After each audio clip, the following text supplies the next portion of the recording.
The ultrasound technician's hands froze mid-scan. Isabella Moore followed her gaze to the clinic doorway, and her blood turned to ice. Dominic Vale stood there like a shadow made flesh, his dark eyes locked on the monitor showing their daughter's heartbeat. 7 months. 7 months she'd been invisible. 7 months since she'd vanished from his world with his child growing inside her. Now the most dangerous man she'd ever loved had found her, and the expression on his face promised this conversation would end only one of two ways: his way or war. If you're watching, hit that like button and comment your city below so I can see how far Isabella's story travels.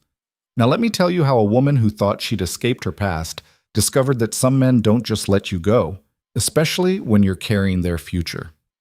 The rain came down in sheets across Providence, turning the March afternoon into something gray and forgettable.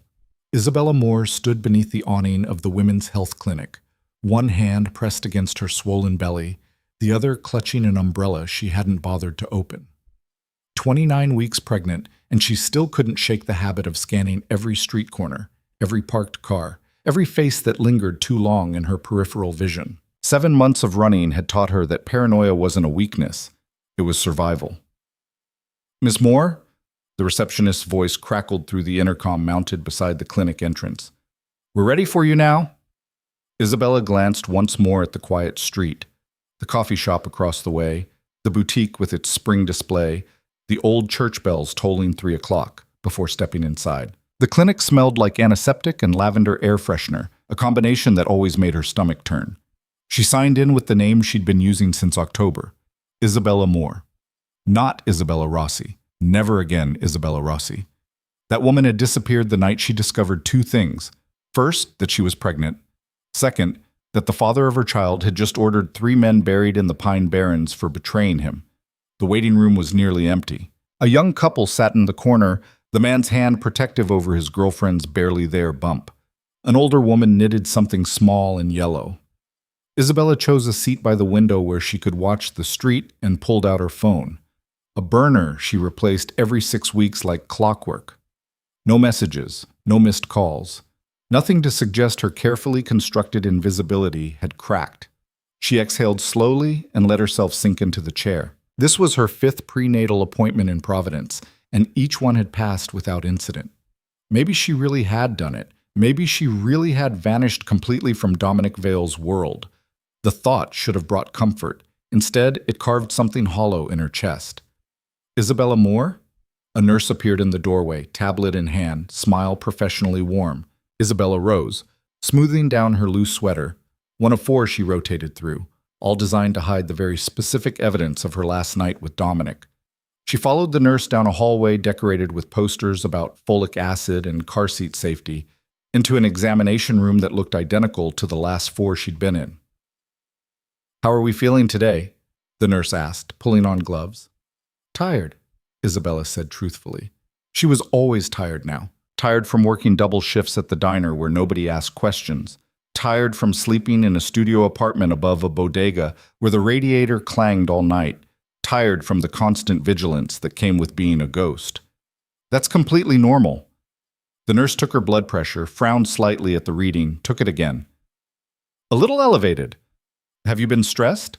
Isabella nearly laughed. Stressed didn't begin to cover what she'd been feeling since that October night, when she'd stood in the bathroom of Dominic's penthouse staring at 2 pink lines on a pregnancy test while voices drifted from his office, cold, clinical voices discussing disposal methods and alibis.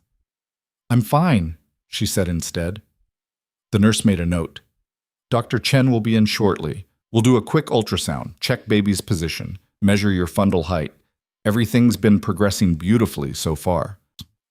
When the nurse left, Isabella stared at the ceiling tiles and tried to remember what her life had looked like before Dominic. Before the night she'd walked into Aria, his club, though she hadn't known it then, looking for her friend Sadie. Before Dominic had appeared at her table like gravity itself, all sharp suits and sharper eyes, asking if she was lost. She'd been lost for years by then. But she hadn't known it until he looked at her like she was the only real thing in a room full of beautiful, expensive shadows. "You don't belong here," he'd said. "Neither do you," she'd answered, too honest and too tired to play games. His smile had been brief, devastating. No, I don't suppose I do. 3 months. That's how long they'd had before reality crashed through the fantasy. 3 months of Dominic showing up at the art gallery where she worked, bringing her coffee that cost more than her hourly wage, talking to her about painters and poetry while carefully never mentioning what he actually did. 3 months of her pretending not to notice the way men deferred to him, the way conversations stopped when he entered rooms, the way violence seemed to follow him like a faithful dog. 3 months of falling in love with a man who ruled an empire built on blood. The door opened. Isabella expected Dr. Chen, efficient, kind, refreshingly disinterested in her past. Instead, the ultrasound technician entered, a young woman Isabella hadn't seen before. "Hi there," the tech said brightly, wheeling in the ultrasound machine. "I'm Rachel. Dr. Chen got pulled into an emergency C-section, so I'll be doing your scan today. Is this okay?" "That's fine," Isabella said, though unease prickled along her spine. She told herself it was nothing. Told herself that 7 months of looking over her shoulder had made her see threats in every deviation from routine. Rachel chatted while she prepped the equipment, asking about names and nursery colors and whether Isabella had felt the baby kicking. Isabella answered on autopilot, her responses vague and non-committal. She'd gotten good at being forgettable, at sliding through conversations without leaving any real impression behind. "Let's take a look at your little one," Rachel said, squirting warm gel across Isabella's exposed belly. The monitor flickered to life, showing the familiar grainy landscape of her daughter's world. Because it was a daughter, Isabella had found out at 20 weeks, alone in a different clinic, crying silent tears of joy and terror in equal measure. A daughter who would have Dominic's dark eyes and her own stubborn chin, and no idea that her father was... Rachel's hands stopped moving. Isabella's gaze snapped from the monitor to the tech's face. Rachel wasn't looking at the screen anymore. She was staring at something beyond Isabella's line of sight, her expression shifting from professional pleasantness to something Isabella couldn't quite read. Fear. The kind of fear that came from recognizing danger. Isabella turned her head slowly, following Rachel's frozen stare to the examination room doorway. For a moment, her brain refused to process what her eyes were seeing. It was impossible. It was a hallucination brought on by stress and exhaustion, and too many nights spent dreaming about the one person she couldn't afford to dream about. But Dominic Vale didn't disappear just because you closed your eyes. He stood in the doorway like he'd materialized from her nightmares, and her memories in equal measure. Tall enough to make the room feel smaller. Still in the same kind of tailored black suit that had always looked like armor. Dark hair pushed back from a face that belonged in Renaissance paintings. Beautiful in a way that made you forget to breathe. Dangerous in a way that made you remember why you should. His eyes, almost black in the fluorescent light, moved from Rachel to the monitor to Isabella's exposed belly to her face. When their gazes met, Isabella felt the 7 months of distance collapse like paper burning. "Why didn't you tell me?" His voice was quiet, controlled, and absolutely deadly. Rachel made a small sound, half gasp, half whimper, and Isabella realized the tech's hand was shaking on the ultrasound wand.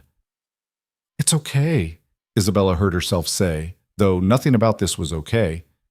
"Rachel, could you give us a moment?" Rachel didn't need to be asked twice. She abandoned the equipment and fled, pulling the door closed behind her with trembling hands. Silence rushed in to fill the space she left behind. Dominic didn't move from the doorway, didn't cross the room. Isabella sat up slowly, pulling her. Isabella sat up slowly, pulling her sweater down over her belly, even though it was absurd. He'd already seen. He knew.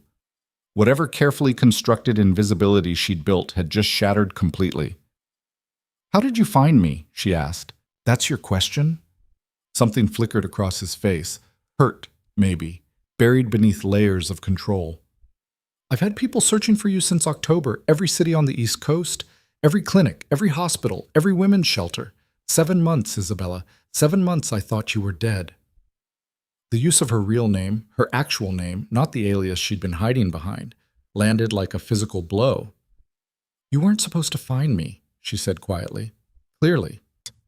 He finally moved, stepping into the room and closing the door behind him with a soft click that sounded like a cell locking.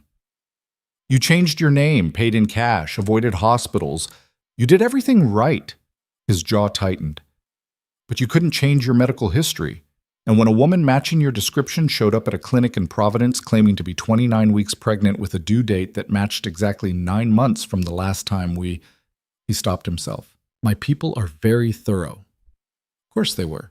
She'd been stupid to think a new name would be enough. Stupid to think Dominic Vale was the kind of man who just let things go. I needed to leave, Isabella said, fighting to keep her voice steady. Why? You know why. Say it. He crossed his arms, and Isabella recognized the posture, the way he held himself when he was trying very hard not to let his control slip. You vanish in the middle of the night without a word, without a note. And when I finally find you, 7 months later, you're carrying my child and you want to talk in euphemisms? Say it, Isabella. The heart monitor beside her beeped steadily, counting out the seconds while she tried to find words for the truth. I heard you that night, she said finally. In your office. You and Marcus and Vincent discussing how to dispose of 3 bodies, where to bury them, how to make sure they'd never be found. She watched him absorb this, watched his expression shudder. I was in your bathroom taking a pregnancy test while you were on the phone planning murders. Dominic was quiet for a long moment. When he spoke again, his voice had dropped even lower. Those men tried to sell information to the Cades, information that would have gotten people I protect killed. What exactly did you expect me to do? Not that, Isabella said. I don't know what I expected, but not that. You expected me to be different than I am. No, she shook her head. I expected me to be smarter than to fall in love with someone who could order executions and sleep soundly the same night.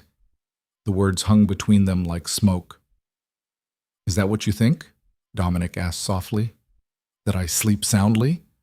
I don't know what you do anymore. I don't know anything about your life. That was the point. The point was to run? His control cracked slightly, frustration bleeding through. To carry my child and raise her alone and never tell me I'm going to be a father? Her? Isabella's hand moved instinctively to her belly. How did you... The monitor. He gestured toward the ultrasound screen, still frozen on an image of their daughter. I saw her. Before you noticed me standing there, I saw her. Something in his expression shifted, softened, and Isabella recognized it because she'd felt it herself every time she saw that grainy image on the screen. Wonder, terror, a love so overwhelming it felt dangerous. Dominic, she said carefully, you can't be part of this. That's not your decision to make. Yes, it is. She slid off the examination table, pulling her dignity around her like armor, even though she was standing in a paper gown with gel on her stomach. Do you think I'm going to bring my daughter into your world? Let her grow up surrounded by violence and lies and people who disappear in the middle of the night? Our daughter, he corrected quietly. My daughter, Isabella insisted. I'm the one who's been carrying her. I'm the one who's going to raise her. I'm the one who's going to keep her safe from me? His voice went very still. Is that what you're saying? You're going to keep my own child safe from me? From your life, Isabella said. From what you do. From who you are. She regretted the words the moment they left her mouth. Regretted them because they weren't entirely true, and because the look on Dominic's face made her remember every gentle moment they'd shared, every late-night conversation, every time he'd looked at her like she was something precious and breakable and worth protecting. I see, he said finally. So I'm the monster in this story. You're the man who buries bodies in the Pine Barrens, Isabella said, hating how her voice shook. That's not being a monster. That's just being honest about what you are. Dominic moved then, crossed the small room in 2 strides, and Isabella's breath caught because she'd forgotten how he could command space just by existing in it. He stopped close enough that she could see the fatigue etched around his eyes, the tension in his jaw, the way his hands flexed at his sides like he wanted to reach for her but didn't trust himself to touch. You want honesty? He said quietly. Here's honesty. Those 7 months you've been gone were the longest of my life. I tore apart every corner of my world looking for you. I called in every favor, burned every bridge, made enemies of people who used to be allies because they couldn't deliver what I needed, which was you, safe and whole and alive. Dominic, I'm not finished. His voice dropped to barely above a whisper. You think I don't know what I am? You think I sleep soundly? I haven't had a full night's rest since you disappeared. Every time my phone rang, I thought it would be someone telling me they'd found you dead. Every morning I woke up and you were still gone. Was another day I failed to keep you safe. So don't stand there and tell me I'm a monster who doesn't care. I'm a monster who spent 7 months in hell because the only thing that ever made me feel human vanished. Isabella's throat tightened. She wanted to stay angry, to hold on to her righteousness and her fear, and all the very good reasons she'd run. But Dominic was looking at her like she was his salvation and his destruction in equal measure, and she remembered, vividly, painfully, what it felt like to be loved by him. That's not fair, she whispered. Nothing about this is fair. He reached out slowly, giving her time to pull away, and when she didn't, he pressed his palm against her belly. His hand was warm even through the fabric of her sweater. She's mine too, Isabella. I know you're scared. I know you think I'll damage her just by existing, but she's mine too.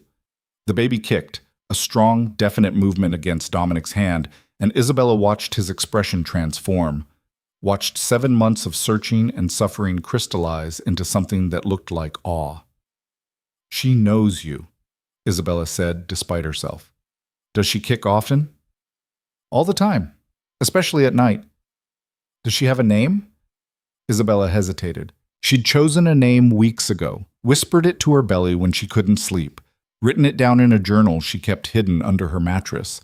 But saying it out loud would make this real in a way she wasn't ready for. Not yet, she lied. Dominic's eyes met hers, and she knew he recognized the lie for what it was. But he didn't push. He simply kept his hand pressed against her belly, feeling their daughter move, looking like a man who'd been drowning and had just broken the surface for air. I need you to understand something, Isabella said quietly. I can't go back. I can't be the woman who closes her eyes while you do what you do. I can't raise our daughter in that world. Then I'll leave it. The words were so simple, so impossible, that Isabella almost didn't process them. What? I'll leave it, Dominic repeated, his voice steady. My world. The empire. All of it. If that's what it takes for you to let me be her father, I'll walk away. Isabella stared at him. You can't just walk away from what you are. I can try. Dominic, men like you don't retire. You know that. The Cades, the Morellis, everyone you've ever made an enemy of, they won't just let you disappear. Let me worry about them. That's exactly what I'm worried about. Isabella pulled back, dislodging his hand from her belly. You think you can just decide to be someone different and it'll work? You think violence won't follow you? That's not how this works. Then tell me how it works, Dominic said, frustration creeping back into his voice. Tell me what you need me to do and I'll do it. I need you to be someone you're not. Fine. I'll become someone I'm not. You're not listening? No, you're not listening. He caught her wrist gently, his thumb finding her pulse point. 7 months ago you left because you thought I was someone you couldn't love. Someone who was too broken, too violent, too lost. But I've had 7 months to think about what matters. 7 months to realize that the only time I've ever felt like something other than a weapon was when I was with you. So if you need me to become someone different, I'll do it. I'll tear down everything I've built if it means I get to meet my daughter, our daughter. It's not that simple. It is exactly that simple. His grip on her wrist tightened fractionally. Do you love me? The question landed like a grenade. That's not, do you love me? He asked again. Because I love you. I've loved you since the night you told me I didn't belong in my own club. I've loved you through 7 months of not knowing if you were alive. I'll love you through whatever comes next. So I need to know, do you love me? Isabella's eyes burned. You know I do. Then give me a chance. His voice cracked slightly, the control finally fragmenting. Give me a chance to be the father she deserves, to be the man you need. I'm not asking you to forget what I've done or who I've been. I'm asking you to let me try to be better. The heart monitor beeped steadily between them, counting out seconds that felt like years. There are conditions, Isabella said finally. Relief flooded Dominic's face so suddenly it was almost painful to witness. Anything. No more violence. Not ever. Not for any reason. Done. No more empire. I don't care how long it takes to dismantle, but it has to be gone before she's born. I'll start making calls tonight. And no more lies. Isabella met his eyes. I can't do this if there are secrets between us. If you want to be part of her life, I need to know everything. Dominic was quiet for a moment, and Isabella recognized the hesitation for what it was. A man weighing how much truth she could handle. There are things you don't want to know, he said carefully. Probably. Tell me anyway. He exhaled slowly. My real name isn't Dominic Vale. I've been using that name since I was 17, but it's not the one I was born with. Isabella had suspected this, but hearing it confirmed still sent a chill through her. What is your real name? That's a long conversation for another day. What matters is I became Dominic Vale to escape my family, to build something that was mine instead of theirs. The empire, the clubs, all of it started because I wanted to prove I could create order out of chaos. And the violence? Necessary, he said quietly. Or at least I thought it was. Men like Victor Cade don't respond to negotiations or contracts. They respond to power and fear. So I became something that scared them more than they scared me. And now? Now I'm tired. The admission sounded like it cost him. I'm tired of being the man everyone fears. I'm tired of watching my back every second of every day. I'm tired of wondering which of my own people will betray me next. I've spent 15 years building an empire, and the only thing it's given me is enemies and nightmares. Isabella wanted to argue, to push back against the self-pity in his voice. But she'd seen the security footage from his penthouse, had watched the way he moved through his own home like a prisoner in a gilded cage, trusting no one, touching nothing without gloves, eating food prepared by a personal chef who'd worked for him for a decade because trusting a restaurant was too dangerous. What changed? She asked. You did? He said it simply, like it was obvious. You walked into my world, and for 3 months I got to pretend I was someone normal. Someone who could take a woman to dinner without checking for exits. Someone who could talk about art instead of territories. Someone who could fall asleep next to someone they loved without wondering if they'd wake up with a knife in their ribs. I didn't know, Isabella whispered. You weren't supposed to know. That was the whole point. With you, I got to be someone different. His hand found hers, fingers threading together. And then you vanished, and I realized I didn't want to go back to being who I was before. I just want to be whoever I need to be to stay in your life. The examination room door opened a crack, and Rachel's nervous voice filtered through. Excuse me? Should I call security? Dominic didn't turn around. We're fine. Thank you. The doctor needs the room in 10 minutes for another patient. We'll be done in 5. His tone didn't change, but something in it made Rachel retreat immediately. When they were alone again, Isabella shook her head slowly. See? That right there is what I'm talking about. You terrified that poor girl without even trying. I was polite. You were Dominic Vale. Isabella pulled her hand free. And that's the problem. You can't just turn off 15 years of being who you are.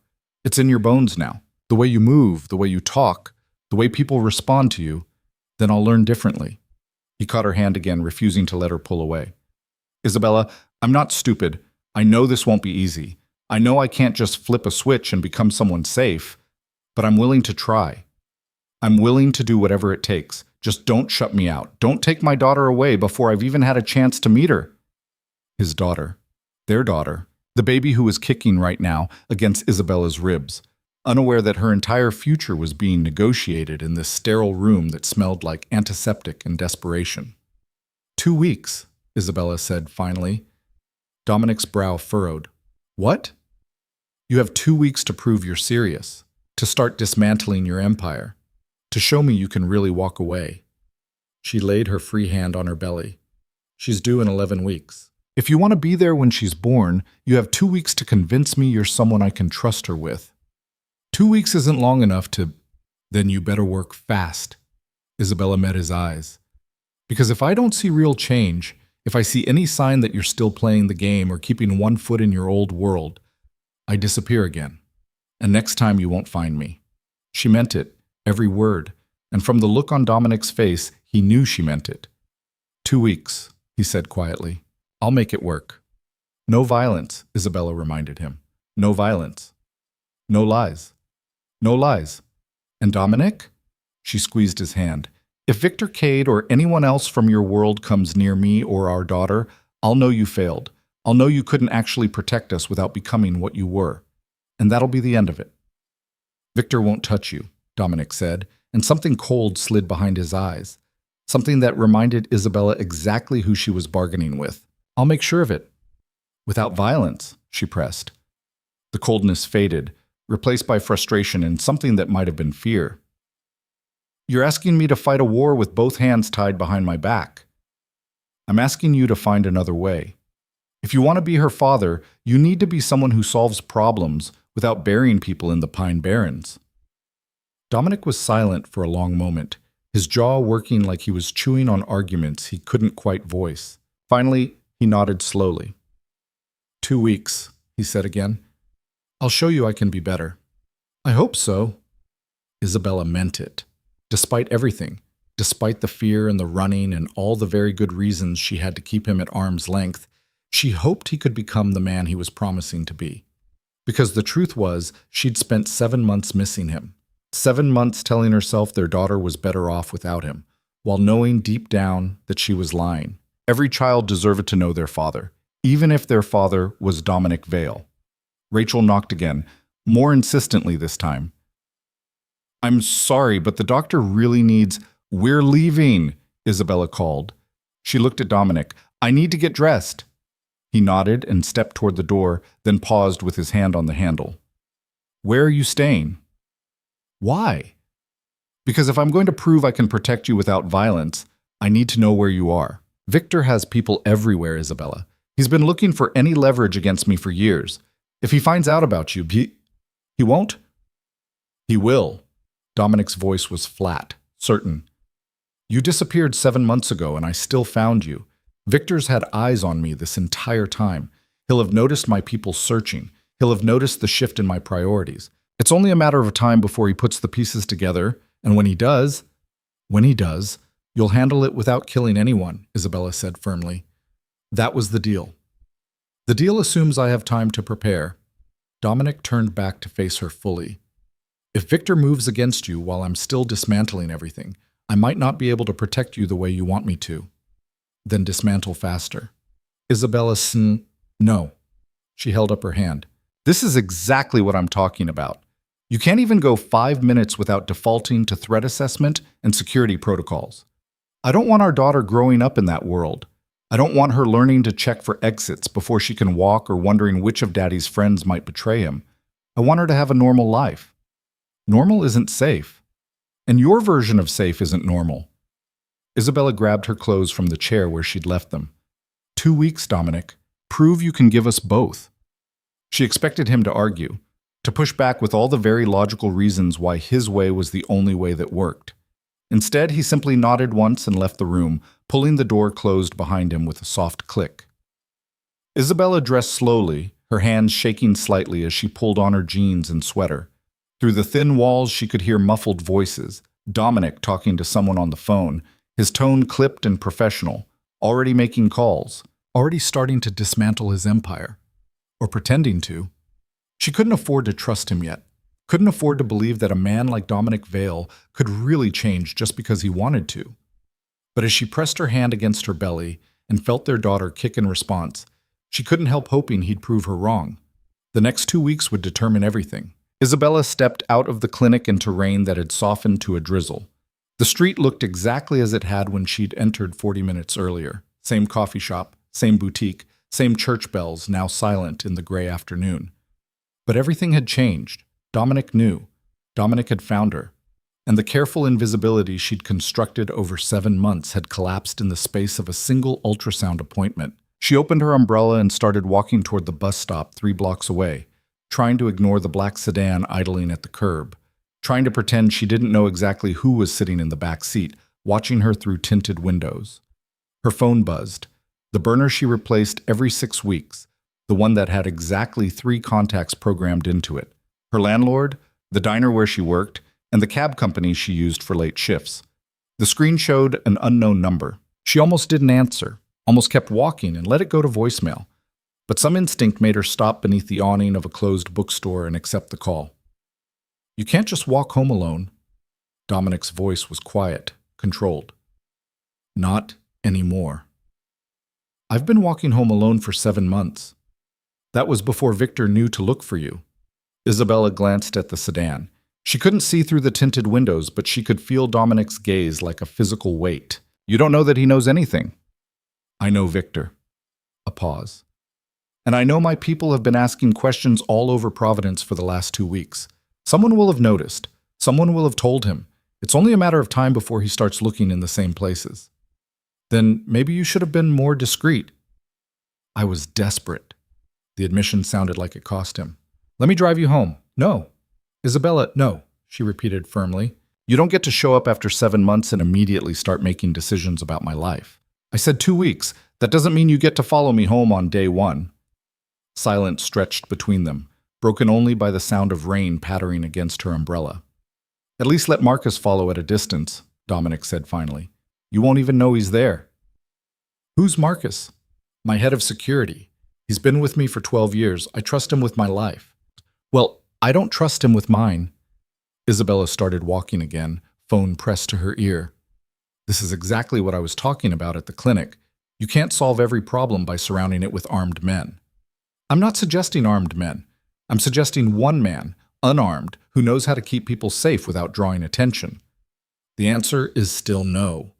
She heard him exhale slowly, the sound of a man trying very hard not to lose his patience. You're being stubborn. I'm being careful. There's a difference. Careful would be accepting protection from someone who actually knows what they're doing. Careful is not broadcasting my location to the same organization I've spent 7 months hiding from. Isabella reached the bus stop and checked the schedule posted on the plexiglass shelter. 15 minutes until the next bus. I'll be fine, Dominic. You're 7 months pregnant and Victor Cade is the most vindictive man I've ever met. You are not fine. Then work faster. She ended the call before he could respond. The sedan didn't move.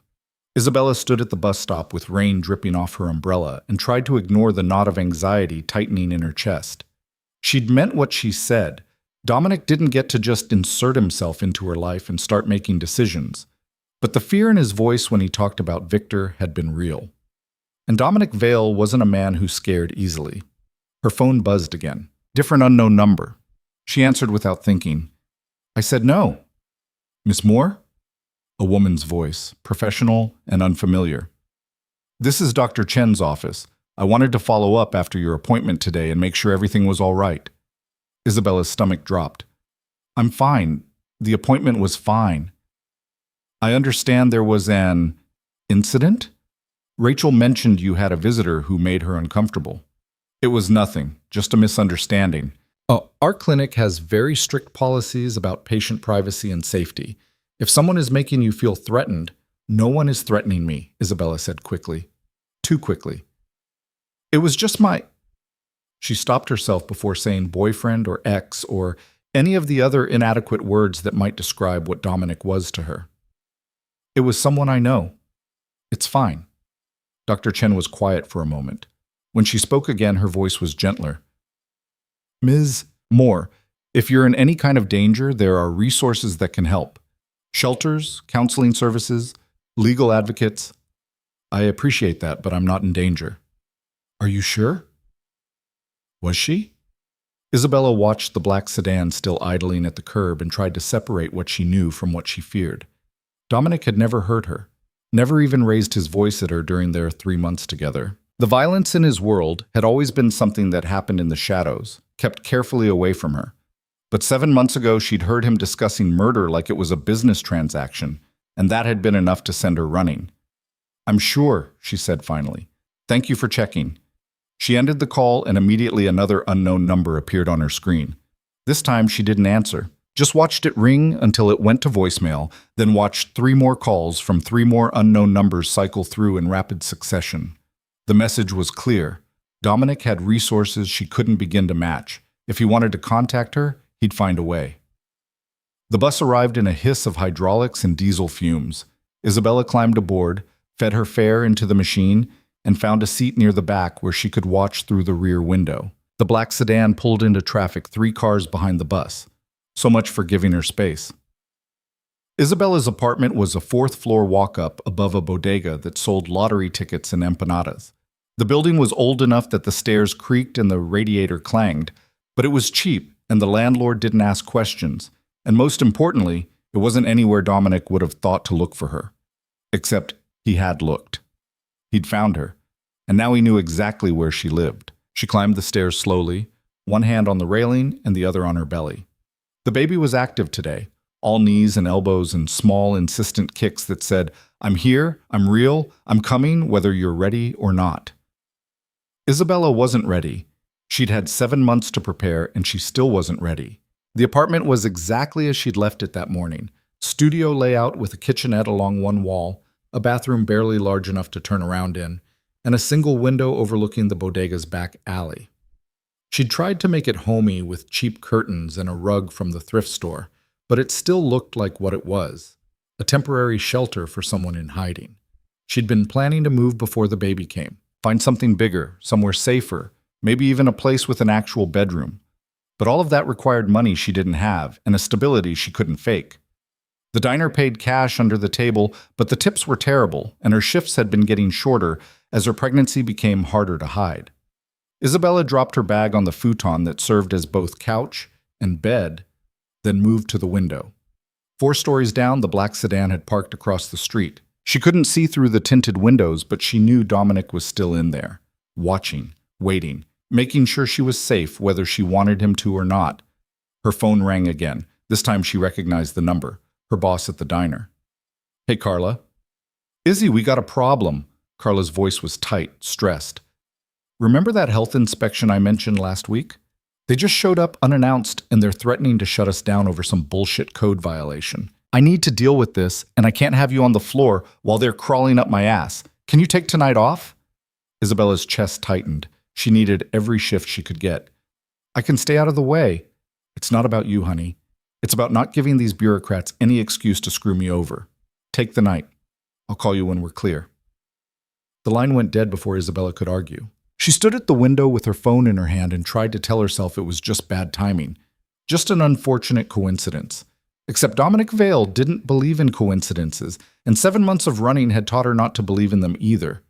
Her phone buzzed with a text from another unknown number. "We need to talk. I'm downstairs." Isabella looked out the window again. The sedan's rear door had opened, and Dominic stood on the sidewalk, phone in hand, looking up at her building like he had all the time in the world. She should ignore him, should turn off her phone and pretend she didn't know he was there, and let him stand in the rain until he got the message. But the baby kicked hard against her ribs, a sharp jab that felt almost like encouragement, and Isabella found herself grabbing her keys. The bodega owner, Mr. Chen, looked up when she emerged from the stairwell. "You got a visitor," he said in accented English, jerking his thumb toward the street. "Fancy man in a fancy car. He asked about you." "What did you tell him?" "Nothing. I don't know nothing about nobody." Mr. Chen's expression was carefully neutral, but his hand rested on something below the counter, probably the baseball bat he kept for shoplifters. "He give me money to tell him nothing, lots of money, so I tell him nothing very well." Despite everything, Isabella almost smiled. "Thank you, Mr. Chen. You in trouble with this man?" "I don't know yet. You need me to call police?" Isabella thought about trying to explain that calling the police on Dominic Vale would be like trying to stop a flood with a bucket. "No, but thank you." She pushed through the bodega's front door into the drizzle. Dominic stood beside the sedan with his hands in his pockets, suit jacket darkening with rain, looking like he belonged in a magazine spread about dangerous men in expensive clothing. When he saw her, something in his expression eased. "You came down," he said. "Did you kill my shift at the diner?" "I made a phone call." "That wasn't your decision to make." "Neither was cutting me out of my daughter's life, but here we are." He gestured toward the sedan. "Can we talk somewhere dry?" "We can talk right here." Dominic glanced around. At the bodega with its flickering neon sign, at the alley where someone had dumped a broken shopping cart, at the windows of Isabella's building where curtains twitched with curious neighbors. "You've been living here for 7 months?" "It's clean and it's cheap and the landlord doesn't run background checks." It was perfect. "It's a 4th-floor walk-up with no security and no fire escape." "I'm aware." What happens when you go into labor? Dominic's voice was carefully controlled, but she could hear the frustration underneath. You planning to walk down 4 flights of stairs while you're contracting? I've got it handled. You don't have anything handled. He stepped closer, close enough that she could see the rain beating on his shoulders. You're 7 months pregnant, working at a diner that pays under the table, living in a building that should have been condemned 20 years ago, and now you've got Victor Cade's attention whether you want it or not. Nothing about this is handled. Then maybe you should have stayed away, Isabella said quietly. The words landed like a slap. Dominic went very still. Is that what you want? He asked. You want me to disappear again? I want you to give me the 2 weeks you promised, to prove you can actually change instead of just showing up and taking over. I'm not taking over. I'm trying to keep you safe. By killing my job? By following me home? By parking outside my building like some kind of stalker? I'm not stalking you. I'm protecting you. I don't need your protection. Yes, you do. His control finally cracked, voice rising. You just don't want to admit it because admitting it means admitting you need me. And you've spent 7 months convincing yourself you're better off alone. The truth of it hit harder than Isabella expected. She wrapped her arms around herself, suddenly cold despite the relatively mild evening. That's not fair. None of this is fair. Dominic ran a hand through his wet hair, frustration written in every line of his body. You want me to prove I can change? Fine. But you need to meet me halfway. You need to stop treating me like I'm the enemy when the real enemy is out there looking for any weakness he can exploit. And what do you suggest? Move into a hotel, somewhere with security. Let me cover the cost. No. Isabella, I said no. She held up her hand. You don't get to buy my compliance. I'm not some problem you can throw money at. I'm not trying to buy anything. I'm trying to make sure you and our daughter survive the next 2 weeks while I tear apart everything I've built. So tear it apart. Isabella met his eyes. You said you'd start tonight. So start. Make your calls, liquidate your assets, end your contracts. Do what you promised, but don't expect me to put my life on hold while you do it. Dominic was quiet for a long moment, rain dripping off his hair, his jaw working like he was chewing on arguments he couldn't quite voice. Finally, he pulled out his phone and made a call. Marcus, I need you to arrange something. He kept his eyes on Isabella while he talked. Find me a property within 10 blocks of this location. Something with security but not ostentatious. A brownstone, maybe. 3 bedrooms, furnished, available immediately. I don't care what it costs. What are you doing? Isabella asked. He held up one finger, still listening to whoever Marcus was on the other end. No, not a hotel. Something residential, something that looks normal. A pause. 2 hours? Make it 1. He ended the call and pocketed his phone. You don't want to live in a hotel. Fine. You'll have a house instead. I didn't agree to that. You said you needed somewhere safe to raise our daughter. I'm providing somewhere safe. By buying a house? In an hour? By renting one, actually, month to month. You can leave whenever you want. Dominic's expression was carefully neutral. But it'll have security systems, reinforced doors, cameras covering every entrance. It'll be somewhere Victor can't reach without me knowing about it. Isabella wanted to argue, wanted to insist she didn't need his money or his protection or his interference in her carefully constructed life. But the truth was, her studio apartment wasn't safe. She'd known it when she moved in, accepted it as the price of invisibility. Now invisibility was gone, and all that remained was vulnerability. What's the catch? She asked. No catch? You live there. I pay for it.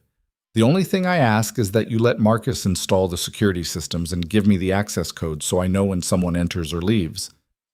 So you can track my every movement. So I can respond if Victor's people show up. Dominic stepped closer again, and this time Isabella didn't back away. I'm not trying to control you. I'm trying to keep you alive. There's a difference. The baby kicked, hard, insistent, and Isabella's hand moved instinctively to her belly.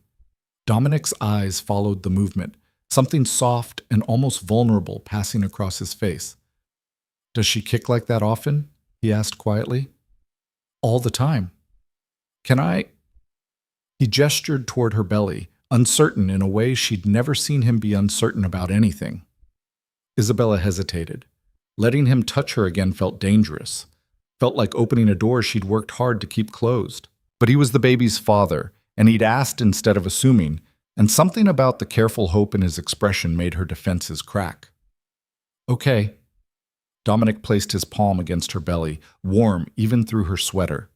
They stood like that in the rain while the city moved around them, cars passing, people hurrying home from work, Mr. Chen watching suspiciously from his bodega window.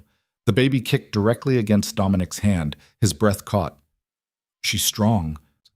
She takes after her father. The words slipped out before Isabella could stop them, and she watched Dominic's expression shift. Watched something that looked almost like grief flicker across his face before he buried it again. I'm sorry, he said quietly, for being who I am, for bringing this danger into your life, for not being the kind of man you could trust from the beginning. Dominic, let me finish. His hand stayed pressed against her belly, anchoring him. I've spent 15 years building an empire and telling myself it mattered, telling myself I was creating something important, something that would last. But the only thing I've created is enemies and fear. The only legacy I have is violence. He paused. Until now. Until her. She's the first thing I've ever made that's actually worth protecting. Isabella's throat tightened. You can't put that on her. She's not responsible for redeeming you. I know. But she makes me want to be someone worth redeeming. His eyes met Isabella's. You both do. The moment stretched between them, fragile and complicated, and weighted with 7 months of absence. Isabella wanted to tell him it was too late, that he'd lost his chance when he became the kind of man who solved problems with bullets. But she was so tired of being alone, so tired of carrying this pregnancy by herself, making every decision in isolation, wondering if she was doing the right thing or just running from the hard thing. The house, she said finally. I'll look at it, but I'm not promising anything. Relief flooded Dominic's face. That's all I'm asking. And no more interfering with my job. If I want to work, I work. The diner isn't safe. Then find me somewhere safer to work. But I'm not going to just sit around being protected like some kind of princess in a tower. Dominic looked like he wanted to argue, but he swallowed it. I'll make some calls. There are businesses I'm divesting from. Legitimate businesses. Maybe one of them needs someone with gallery experience. I thought you were dismantling your empire, not hiring me into it. The legitimate holdings aren't part of the empire, they're just businesses. He pulled his hand back from her belly, and Isabella felt the absence like a cold spot. Let me see what I can arrange. No special treatment. I want to earn my position. You have an art history degree from Cornell and 5 years of gallery experience. You'll earn it. A slight smile. Though I'm going to guess you left that off your resume when you applied to the diner. I left a lot of things off my resume. I know. The smile faded. I know what you gave up when you ran. The job you loved, the apartment in the city, your friends. I know you sacrificed everything because you thought it was the only way to keep her safe. It was the only way. Maybe. Dominic glanced toward the black sedan where Marcus presumably waited. But you shouldn't have to do it alone anymore. That's what I'm trying to tell you. I know I don't deserve a second chance. I know I've done things that should disqualify me from being anyone's father. But I'm asking anyway. Let me help. Let me be part of this. Isabella looked at him, really looked at him, and tried to see past the expensive suit and the dangerous reputation to the man underneath. The man who'd brought her coffee and talked about Renaissance painters and fallen asleep beside her like he'd finally found somewhere safe to rest. That man was still in there somewhere, buried under 15 years of violence and power. The question was whether he could find his way back. 2 weeks, she said again. Show me you can actually dismantle your empire. Show me Victor Cade isn't going to show up at my door. Show me you can solve problems without violence. If you can do that, if you can really prove you're someone different, then we'll talk about what comes next. And in the meantime, I'll look at your house, but I'm keeping my apartment too, just in case. In case I fail, in case you turn out to be who I'm afraid you are. Dominic nodded slowly, accepting this. Fair enough. He pulled a card from his pocket. Plain black, no name, just a phone number embossed in silver. This is my direct line. It's clean, secure, and it only goes to me.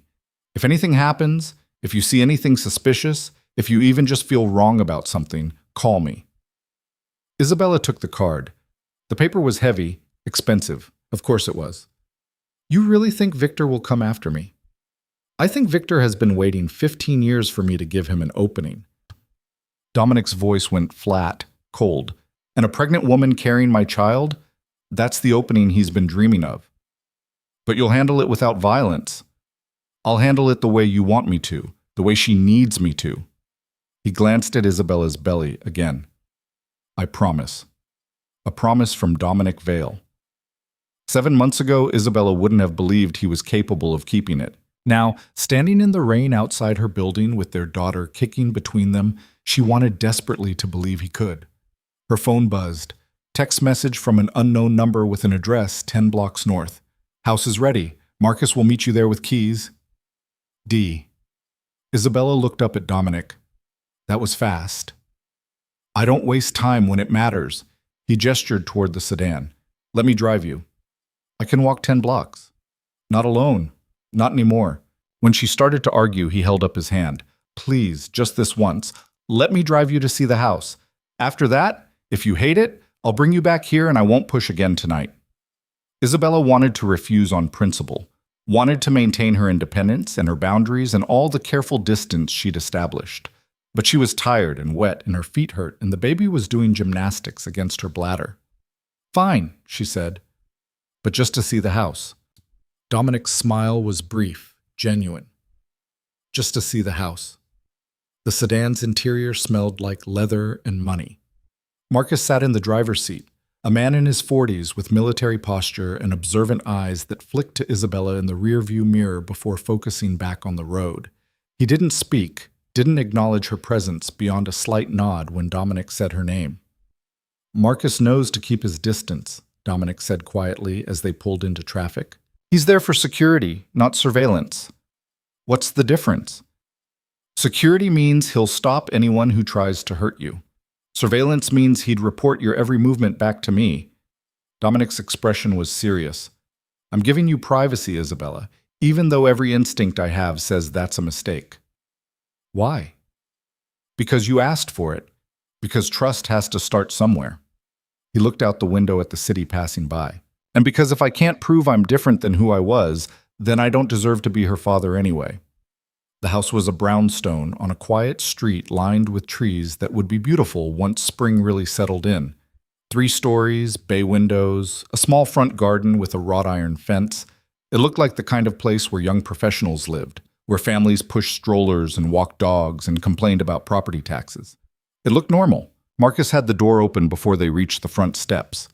The interior was exactly what Dominic had promised. Furnished, but not ostentatious. Comfortable without being luxurious. Hardwood floors, a living room with built-in bookshelves, a kitchen with modern appliances.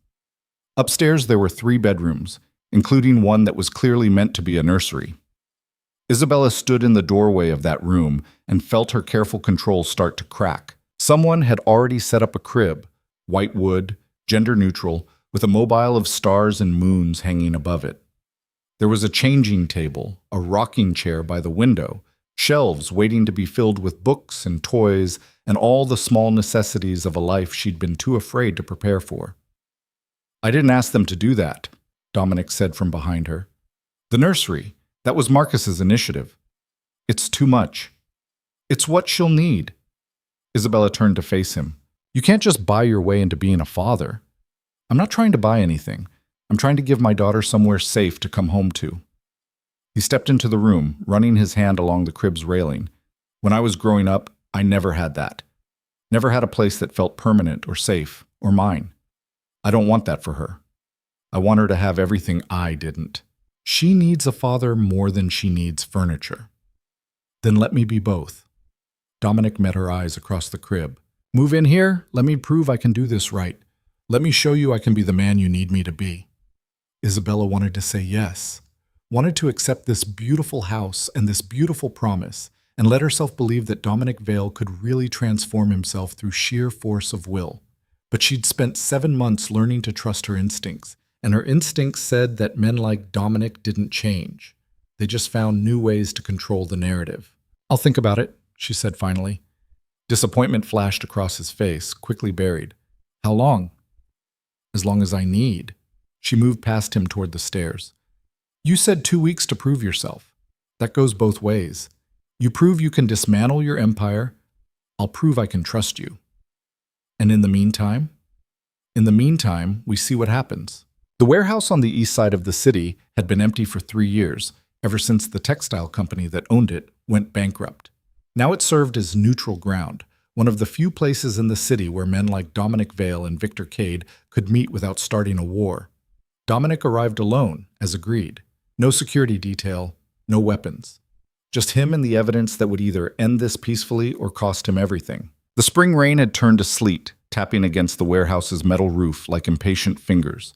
He stepped through the side entrance and found Victor waiting in the center of the empty space, flanked by 4 men who definitely weren't unarmed. Punctual as always, Victor said, his voice echoing in the cavernous space. He was 10 years older than Dominic, with silver threading through his dark hair and a smile that never reached his eyes. Though I notice you came alone. That's either very brave or very stupid. Neither, Dominic said calmly. Just practical. We both know how this conversation needs to go. Victor's smile widened. Do we? Because from where I'm standing, you've been making some very interesting moves lately, liquidating assets, closing accounts, severing ties with your distributors. He tilted his head. One might think you're planning to retire. One would be right. The warehouse went very quiet. Even Victor's guards shifted uncomfortably, exchanging glances that suggested they thought Dominic had lost his mind. Retire, Victor repeated slowly, tasting the word. Men like us don't retire, Vale. We die or we get pushed out. There's no peaceful exit from this life. Then I'll be the first. Dominic pulled a USB drive from his pocket and held it up. This contains complete financial documentation of your operation. Every account, every transaction, every piece of property you've acquired through less than legal means over the past 15 years. It's organized chronologically and cross-referenced with public records to make prosecution as straightforward as possible. Victor's expression didn't change, but his hand moved fractionally toward his jacket. I wouldn't, Dominic said quietly. Copies of everything on this drive have already been delivered to 3 different federal agencies. If anything happens to me in the next 24 hours, they'll start digging. And once they start, they won't stop until every name on these documents is in custody. You're bluffing. Am I? Dominic tossed the USB drive. It skittered across the concrete floor and stopped at Victor's feet. Check for yourself, I'll wait.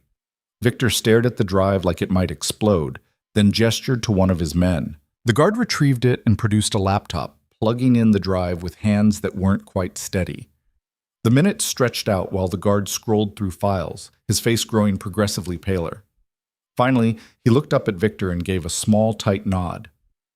You copied my entire operation, Victor said, his voice very soft and very dangerous.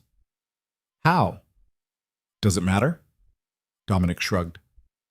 The point is, I have it, and I'm giving you a choice. You can walk away from me, from Isabella, from our daughter, completely and permanently, or you can try to retaliate, and everything on that drive gets released to people who would love nothing more than to dismantle your empire piece by piece. This is because of a woman? Victor looked genuinely baffled. You're threatening me, risking a war, throwing away 15 years of carefully maintained balance, all for a woman? Not just any woman. My family. You don't have a family. You have assets and enemies. That's all men like us get. Maybe that's all you get, Dominic said. I'm choosing something different. Victor laughed. A harsh, bitter sound. You think you can just choose? You think you can walk away from this life and it won't follow you? That's not how the world works, Vale. We're marked. The moment you took your first life, the moment you gave your first order that ended with someone buried in the ground, you marked yourself.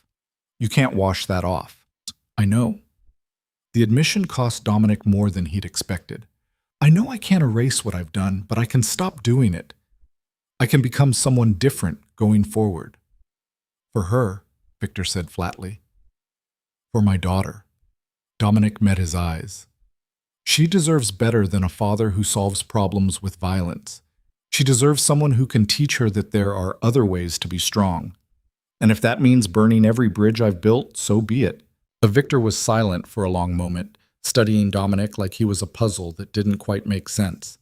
You really mean it, he said finally. You're actually walking away. Yes. And if I refuse, if I decide that you knowing all my secrets is too dangerous to allow, then you make a move against me or mine, and I release everything. Dominic's voice didn't waver. But it won't save you. The feds will still come. You'll still lose everything. The only difference is I'll be dead and you'll be in prison. Nobody wins. Mutually assured destruction, Victor said. That's your play? That's my guarantee. Dominic pulled out his phone and showed Victor the screen. In 36 hours, I'm meeting with federal prosecutors. I'm going to give them everything I have on my own operation. Every crime I've committed, every person I've hurt, every law I've broken. I'm cooperating fully in exchange for immunity and witness protection for Isabella and our daughter. Victor's eyes narrowed. You're turning state's witness. I'm buying my family a clean start. Dominic pocketed the phone. What I'm offering you is the same chance. Walk away now. Disappear before the feds start looking at you, and maybe you get out ahead of the collapse. Or stay. Keep fighting for territory that won't exist in a month, and go down with the ship. That's not a choice. That's extortion. No, Dominic said quietly. Extortion would be me threatening to release this information unless you pay me. I'm giving it to you for free. What you do with the warning is up to you. The warehouse fell silent again, except for the sleet against the roof. Victor's guards were watching their boss carefully, clearly wondering if they were about to witness an execution or a negotiation. Finally, Victor bent down and picked up the USB drive. He turned it over in his fingers, his expression unreadable. You know what the funny thing is? He said. I believe you. I believe you're actually stupid enough to throw away everything you've built for a woman and a baby you haven't even met yet. He shook his head. But you're wrong about one thing, Vale. You can't just walk away. The moment you step out of the game, someone else steps in. And whoever takes your place might not be as reasonable as you think you are. That's not my problem anymore. It will be when they come for your family anyway. Victor slipped the drive into his pocket. You think turning state's witness will protect them? You think the feds will actually keep them safe once you're in witness protection and they don't need you anymore? You're putting a target on their backs and calling it salvation. The words landed like punches, hitting every fear Dominic had been suppressing for the past 10 days. What are you saying? He asked carefully. I'm saying you're thinking like a man in love instead of a man who understands how the world works. Victor's smile returned, but it was almost pitying now.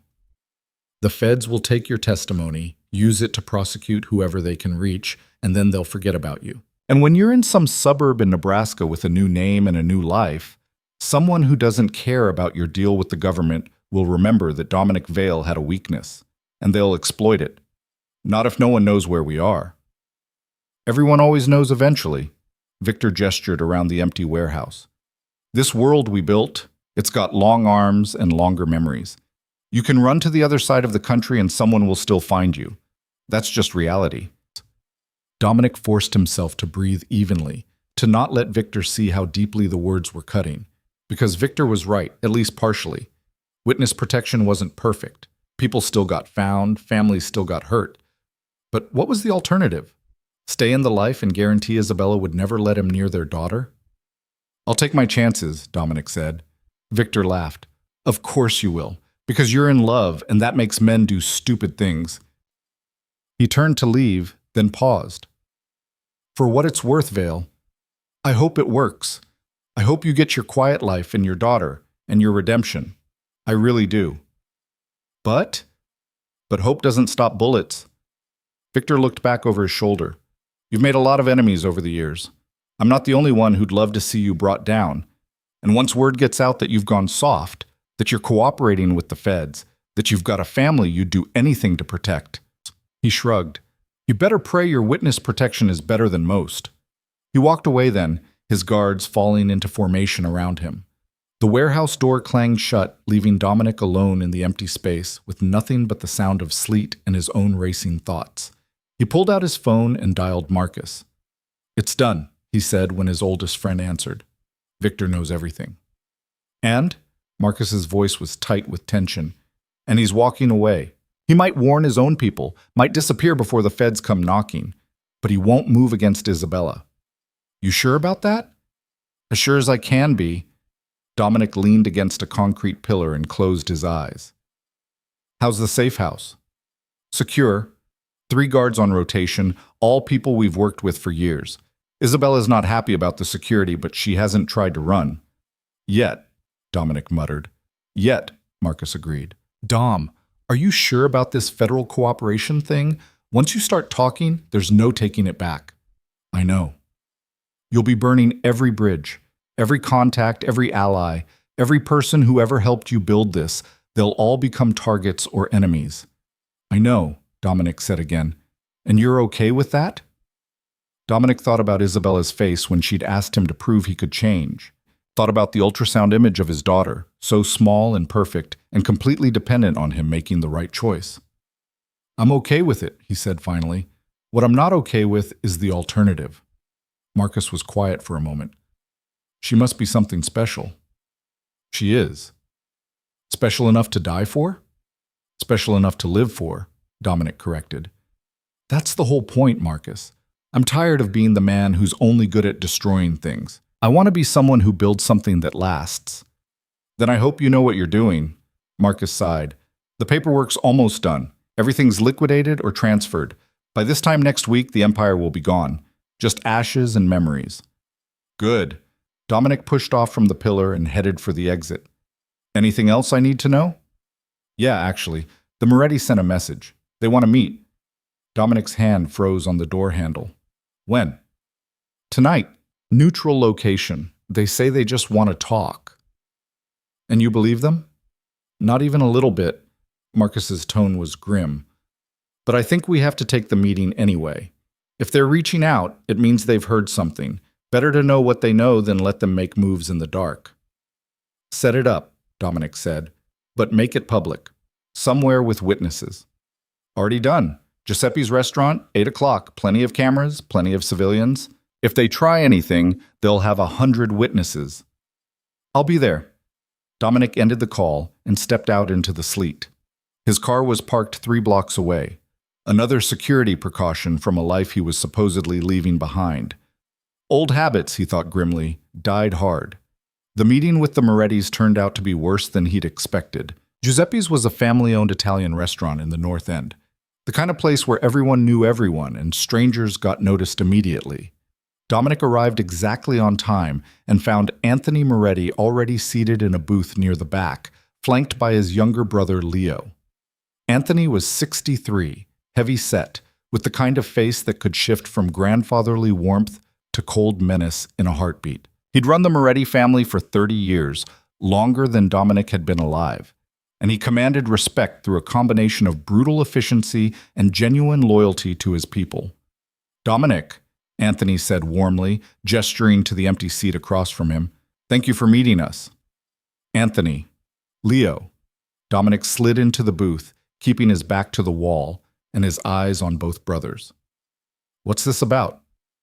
Direct as always, Anthony smiled. I appreciate that. Too many people in our business forget the value of straight talk. He poured red wine into 3 glasses, sliding one across to Dominic. We've been hearing interesting rumors about you lately.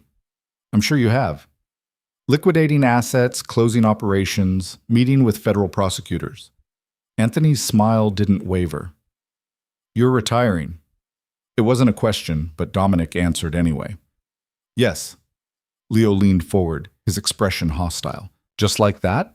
You're walking away from 15 years and expecting everyone to just let you go? I'm not expecting anything, Dominic said calmly.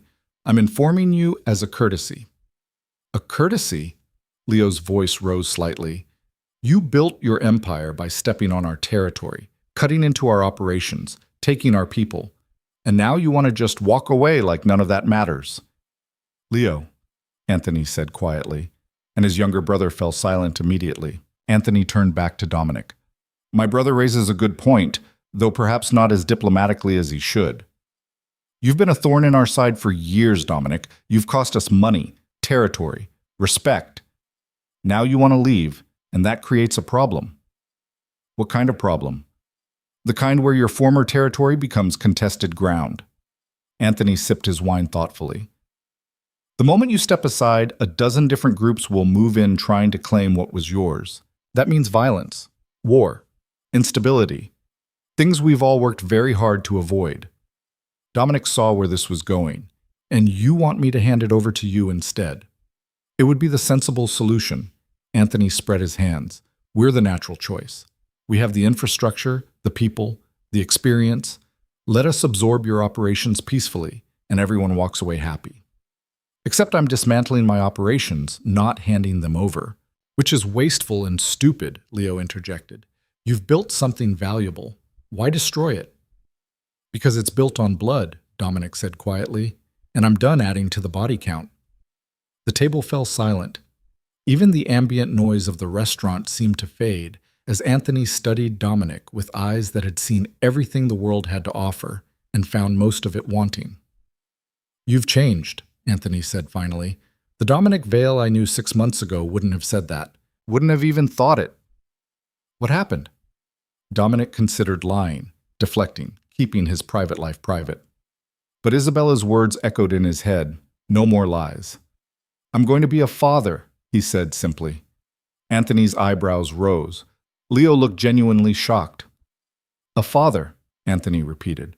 Well, that is unexpected. He refilled his wine glass slowly, deliberately. Does this child's mother know what you are? She knows. That's why she left. And now you're trying to win her back by becoming someone different. Anthony nodded slowly. I understand. Family changes everything. My own daughter. He stopped himself, old pain flickering across his face.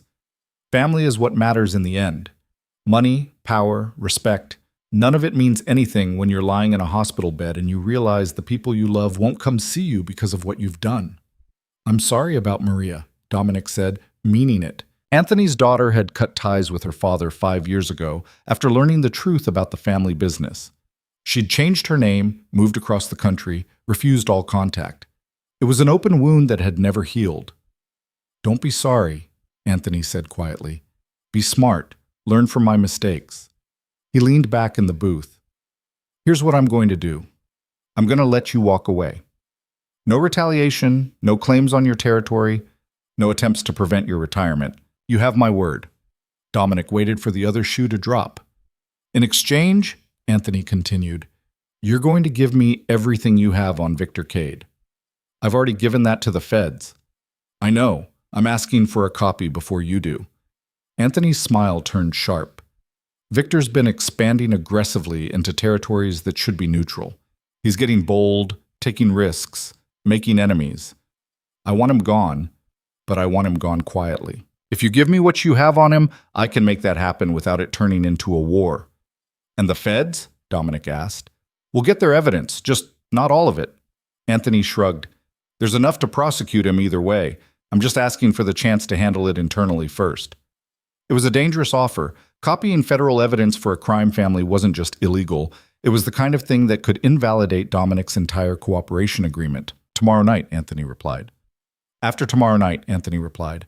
After that, my offer expires and you're on your own, which means if Victor decides to retaliate against you or your family, we won't intervene. That sounds like a threat. It's a statement of fact. Anthony's voice hardened slightly. The moment you step out of the life, you lose the protection that comes with it. Your enemies will still exist, but your allies won't.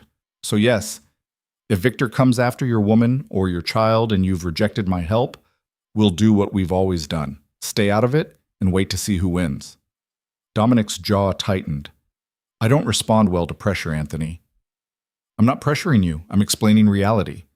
The older man finished his wine and stood. You want to be a better man for your daughter? Admirable. But being better doesn't mean being stupid.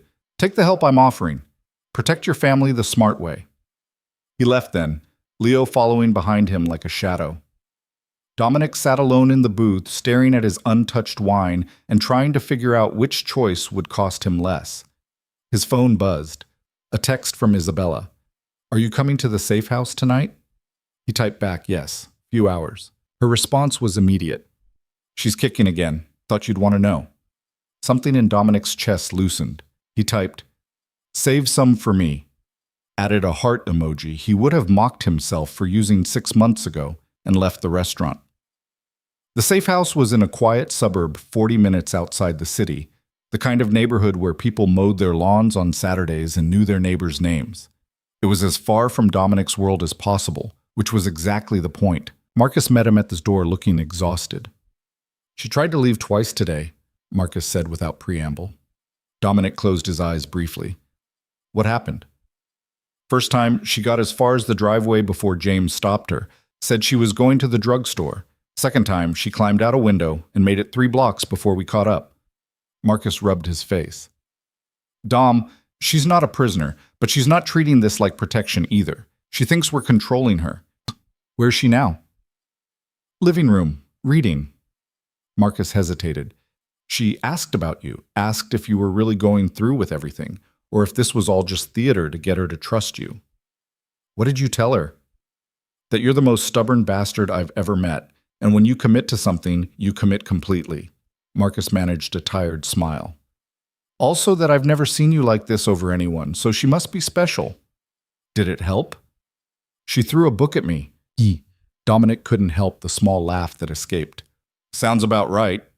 He found Isabella exactly where Marcus said, curled up on the living room couch with a paperback novel, her swollen feet propped on cushions, one hand absently rubbing her belly. She looked up when he entered, and the relief in her eyes was so naked it hurt to witness. "You're okay," she said. "Did you think I wouldn't be?" "I think you went to meet dangerous people, and I spent all day wondering if you'd come back." She set down her book. "Marcus wouldn't tell me where you were or who you were meeting, just that it was necessary." Dominic sat down beside her, careful not to crowd her space. "I met with Victor Cade this morning. Gave him an ultimatum." Isabella's hand stilled on her belly. And he's walking away. He won't come after you or the baby." "You're sure?" "As sure as I can be." He didn't mention the Moretti's or Anthony's offer. That was a complication for tomorrow. Tonight, he just wanted to be here with her. "How was your day?" "Long, boring. I tried to leave." "I heard." "Your people are very dedicated to keeping me here." She didn't sound angry, exactly, more resigned. "I appreciate the protection, Dominic. I do, but I'm not used to being watched all the time." "I know. I'm sorry." He reached for her hand tentatively, and when she didn't pull away, he threaded their fingers together. "Just a few more days. Once I meet with the prosecutors and we get into witness protection, it'll be different." "Will it?" Isabella met his eyes. "Or will we just trade one kind of cage for another?" The question hung between them, heavy with implications neither of them wanted to examine too closely. "I don't know," Dominic admitted. "I've never done this before. Never tried to just be normal, but I'm willing to try if you are." Isabella was quiet for a long moment, studying their joined hands. Then she shifted on the couch and guided his hand to her belly. "Feel that?" He did. A strong kick against his palm, followed by another. Their daughter, restless and alive and utterly unaware of how complicated her existence had made everything. "She's strong," Dominic said softly. "Like her father." Isabella's smile was small but genuine. "I've been thinking about names." "Yeah? What do you think about Sophia?" "Sophia Vale." Dominic tested the name, felt it settle into place like it belonged there. "It's perfect." "Sophia Moore," Isabella corrected gently. "At least until you prove I can trust Vale isn't just a borrowed name that'll get her killed." The correction stung, but Dominic understood it. Trust wasn't something he could demand. It was something he had to earn back piece by piece. "Sophia Moore," he agreed. "For now." They sat in silence, his hand on her belly, feeling their daughter move between them. Outside, the safe house security changed shifts. In the city, the empire he'd built continued its slow collapse. Tomorrow, he'd have to make impossible choices about the Moretti's and Victor and how to protect his family from enemies who'd never really go away. But tonight, in this quiet suburban living room with Isabella beside him and Sophia kicking against his palm, Dominic let himself believe that maybe, just maybe, he could actually become the man they both needed him to be, even if he had no idea how. The call came at 3 in the morning, shattering the fragile peace Dominic had found sleeping in the armchair beside Isabella's bed. He He grabbed his phone before the second ring, already moving toward the hallway so he wouldn't wake her. "Talk to me," he said quietly. Marcus's voice was tight with controlled panic. "We have a problem. Victor's men just hit 2 of our former distribution points. They're sending a message." Dominic's blood went cold. "Casualties?" "3 injured, none critical, but Dom, they knew exactly where to hit and when. Someone's feeding them information." "How long ago?" 20 minutes. Police are already on scene. This is going to blow back on us." Dominic pressed his palm against his forehead, trying to think past the rage threatening to cloud his judgment. Victor had agreed to walk away. They'd had an understanding. Boom. Unless the understanding had been a lie from the beginning, designed to make Dominic lower his guard. "Pull everyone back," he said. "Anyone still connected to the old operations, get them out now. If Victor's targeting our people, I want them somewhere he can't reach." "Already done. But there's more."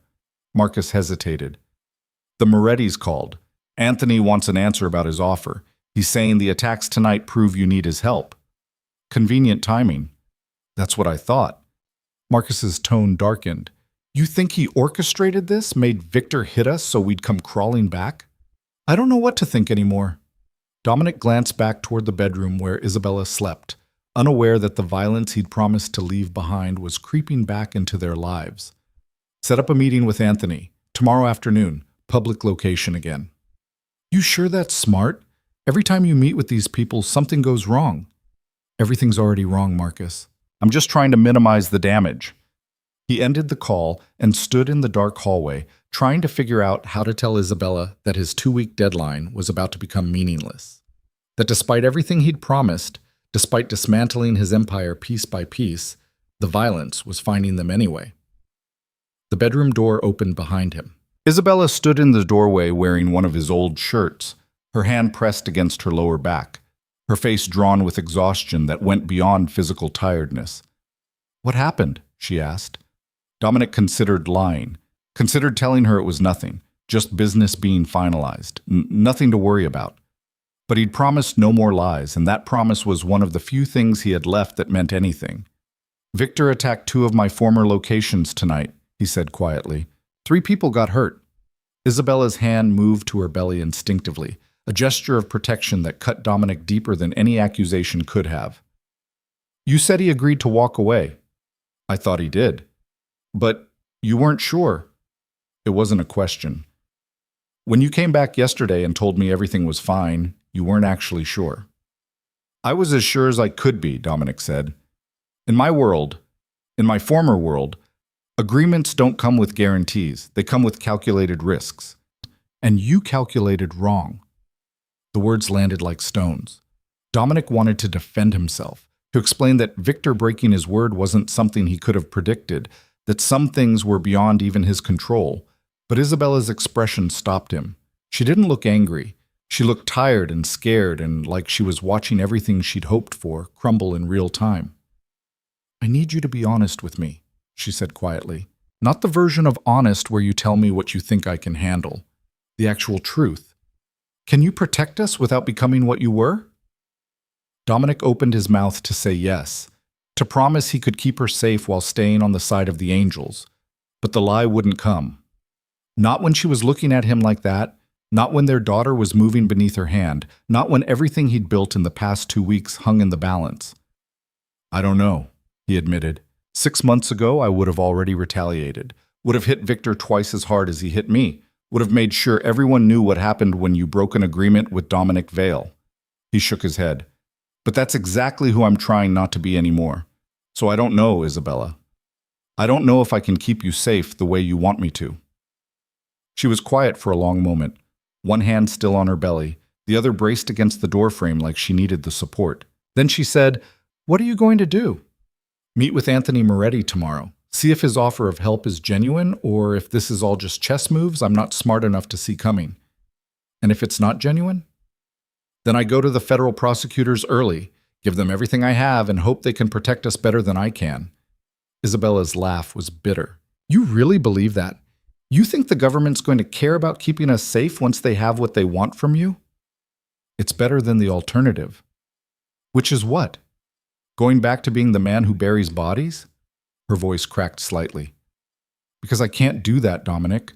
I can't raise Sophia in that world. I can't watch you become that person again and pretend it's okay, because at least we're safe. I know. Dominic moved closer, slowly, giving her space to pull back if she needed it.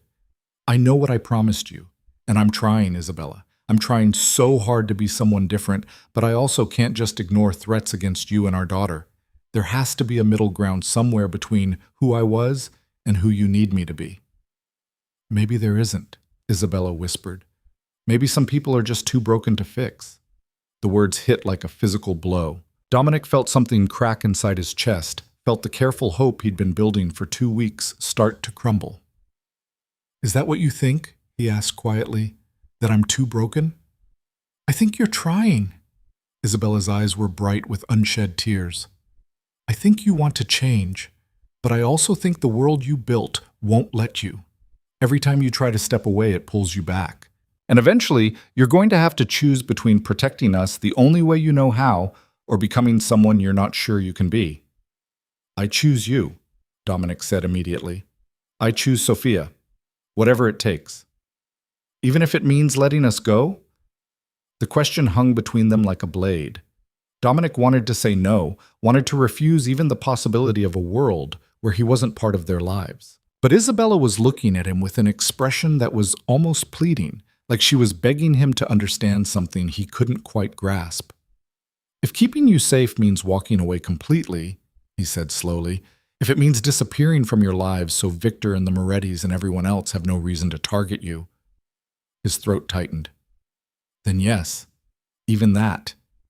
Isabella's tears spilled over then. She moved toward him suddenly, closing the distance between them, and Dominic caught her carefully, mindful of her belly, holding her while she cried against his chest. I don't want you to go, she said between sobs. I want you to stay. I want Sophia to know her father. I want us to be a family. But I'm so scared, Dominic. I'm so scared that wanting those things is going to get us all killed. It won't, Dominic promised, even though he had no way of guaranteeing it. I won't let it. Whatever I have to do, whoever I have to become, I will keep you both safe. They stood like that for a long time, Isabella crying quietly while Dominic held her and tried to figure out how to be both the protector she needed and the reformed man she deserved. Outside, the pre-dawn darkness was just beginning to lighten.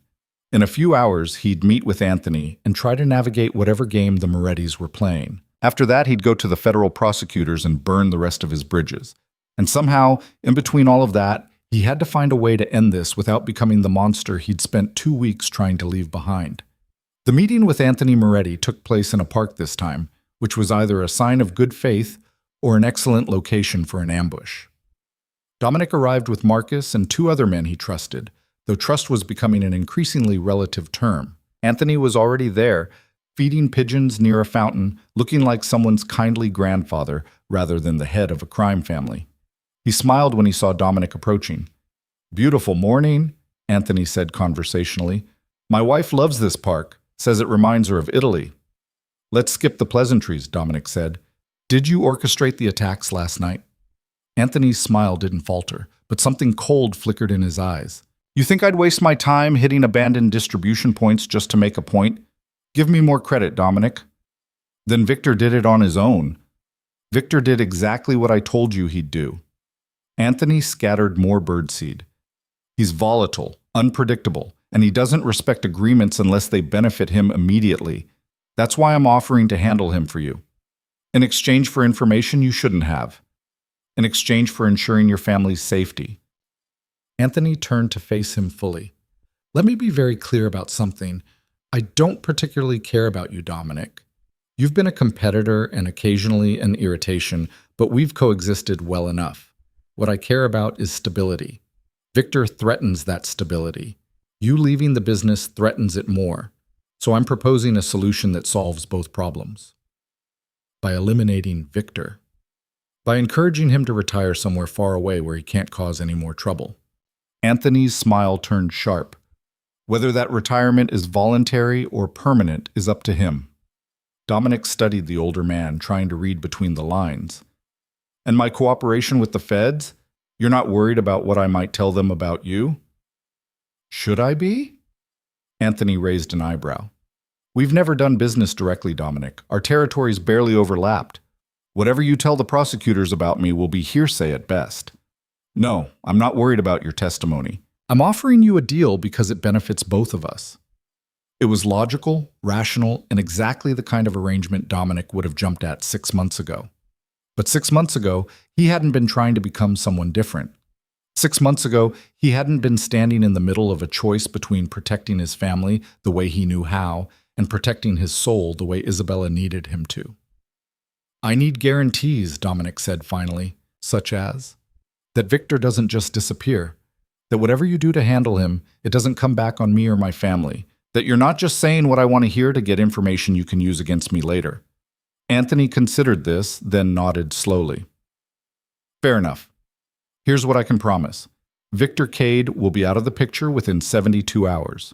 Whether he chooses to leave voluntarily or we make that choice for him depends on how he responds to my very generous offer of early retirement.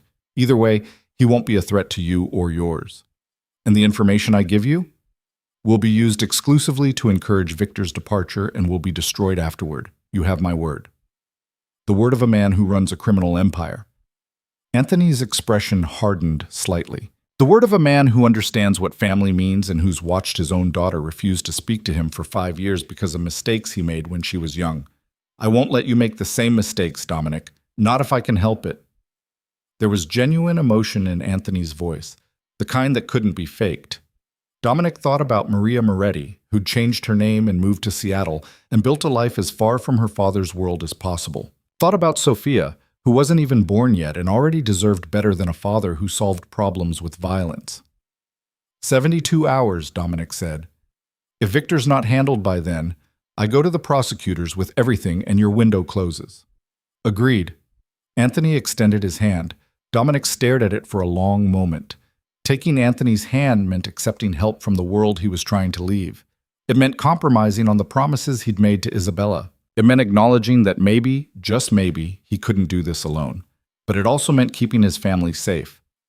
And in the end, that was the only thing that really mattered. He shook Anthony's hand. The next 48 hours passed in a strange state of suspended tension.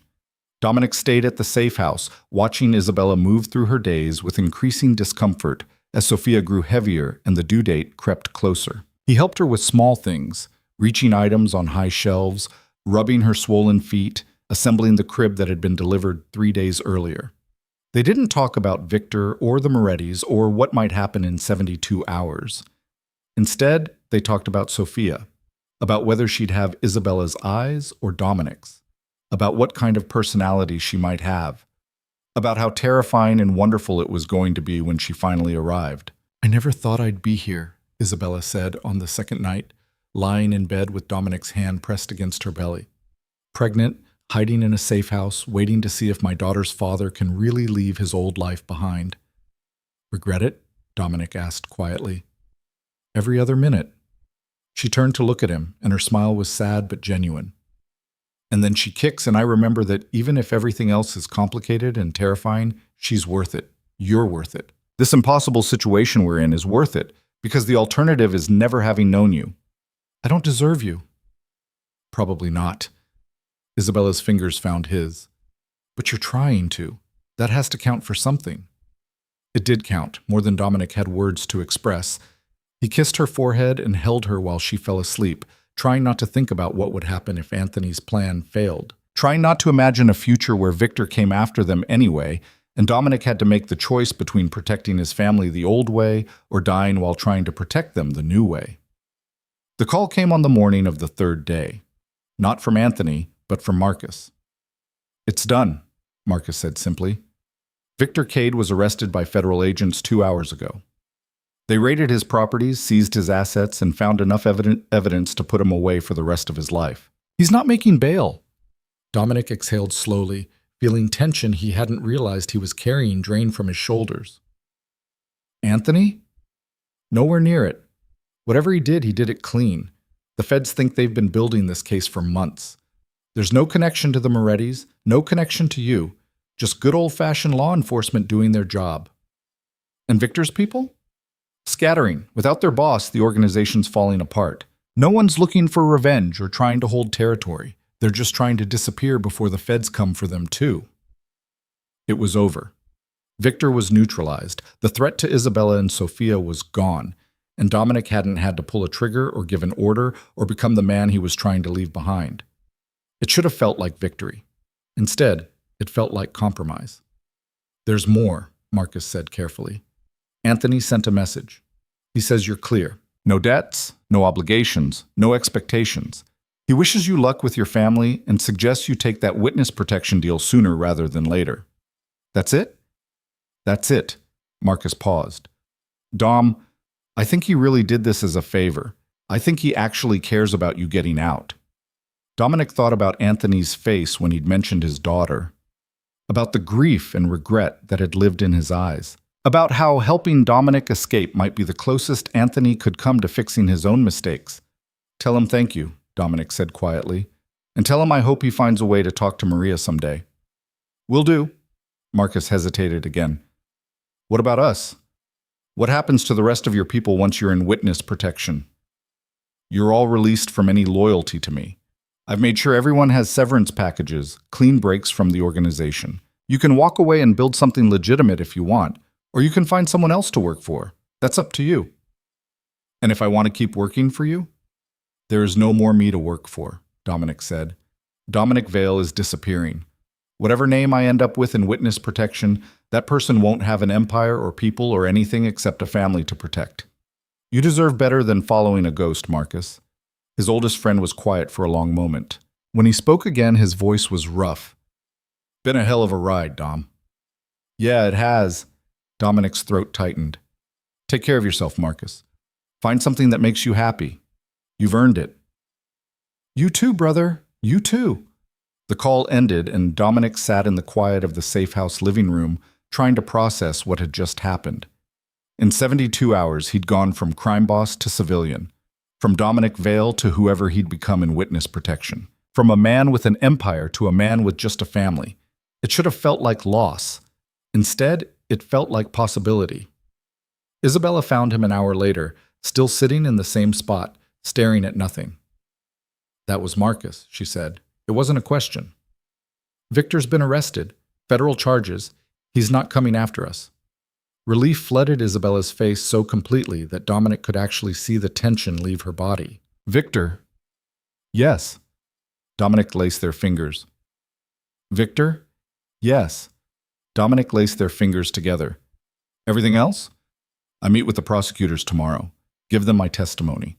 After that, we disappear into witness protection and start over somewhere new. Somewhere safe. Somewhere safe, he agreed. Somewhere Sophia can grow up normal. Somewhere you don't have to look over your shoulder every time you leave the house. Isabella was quiet for a moment, her thumb tracing patterns on the back of his hand. Then she said, I was wrong about you. Dominic looked at her sharply. What? When I said you were too broken to fix, that was unfair and it wasn't true. She met his eyes. You're not broken, Dominic. You're just someone who was shaped by circumstances that demanded you become hard and dangerous to survive. But that's not all you are. These past 2 weeks, watching you dismantle everything you built, watching you try so hard to become someone different, that's who you really are. Someone who loves so deeply, you're willing to destroy your whole world to protect it. Isabella, but I'm not finished. She squeezed his hand. I want you to be there when Sophia's born. I want you to be her father, to teach her about art and poetry and all the things you love that have nothing to do with violence. I want us to be a family. A real family. And I'm sorry I made you feel like you had to earn that when you've been earning it every day since you found me. Dominic felt something break open in his chest, something that had been locked tight for so long he'd forgotten it existed. Hope.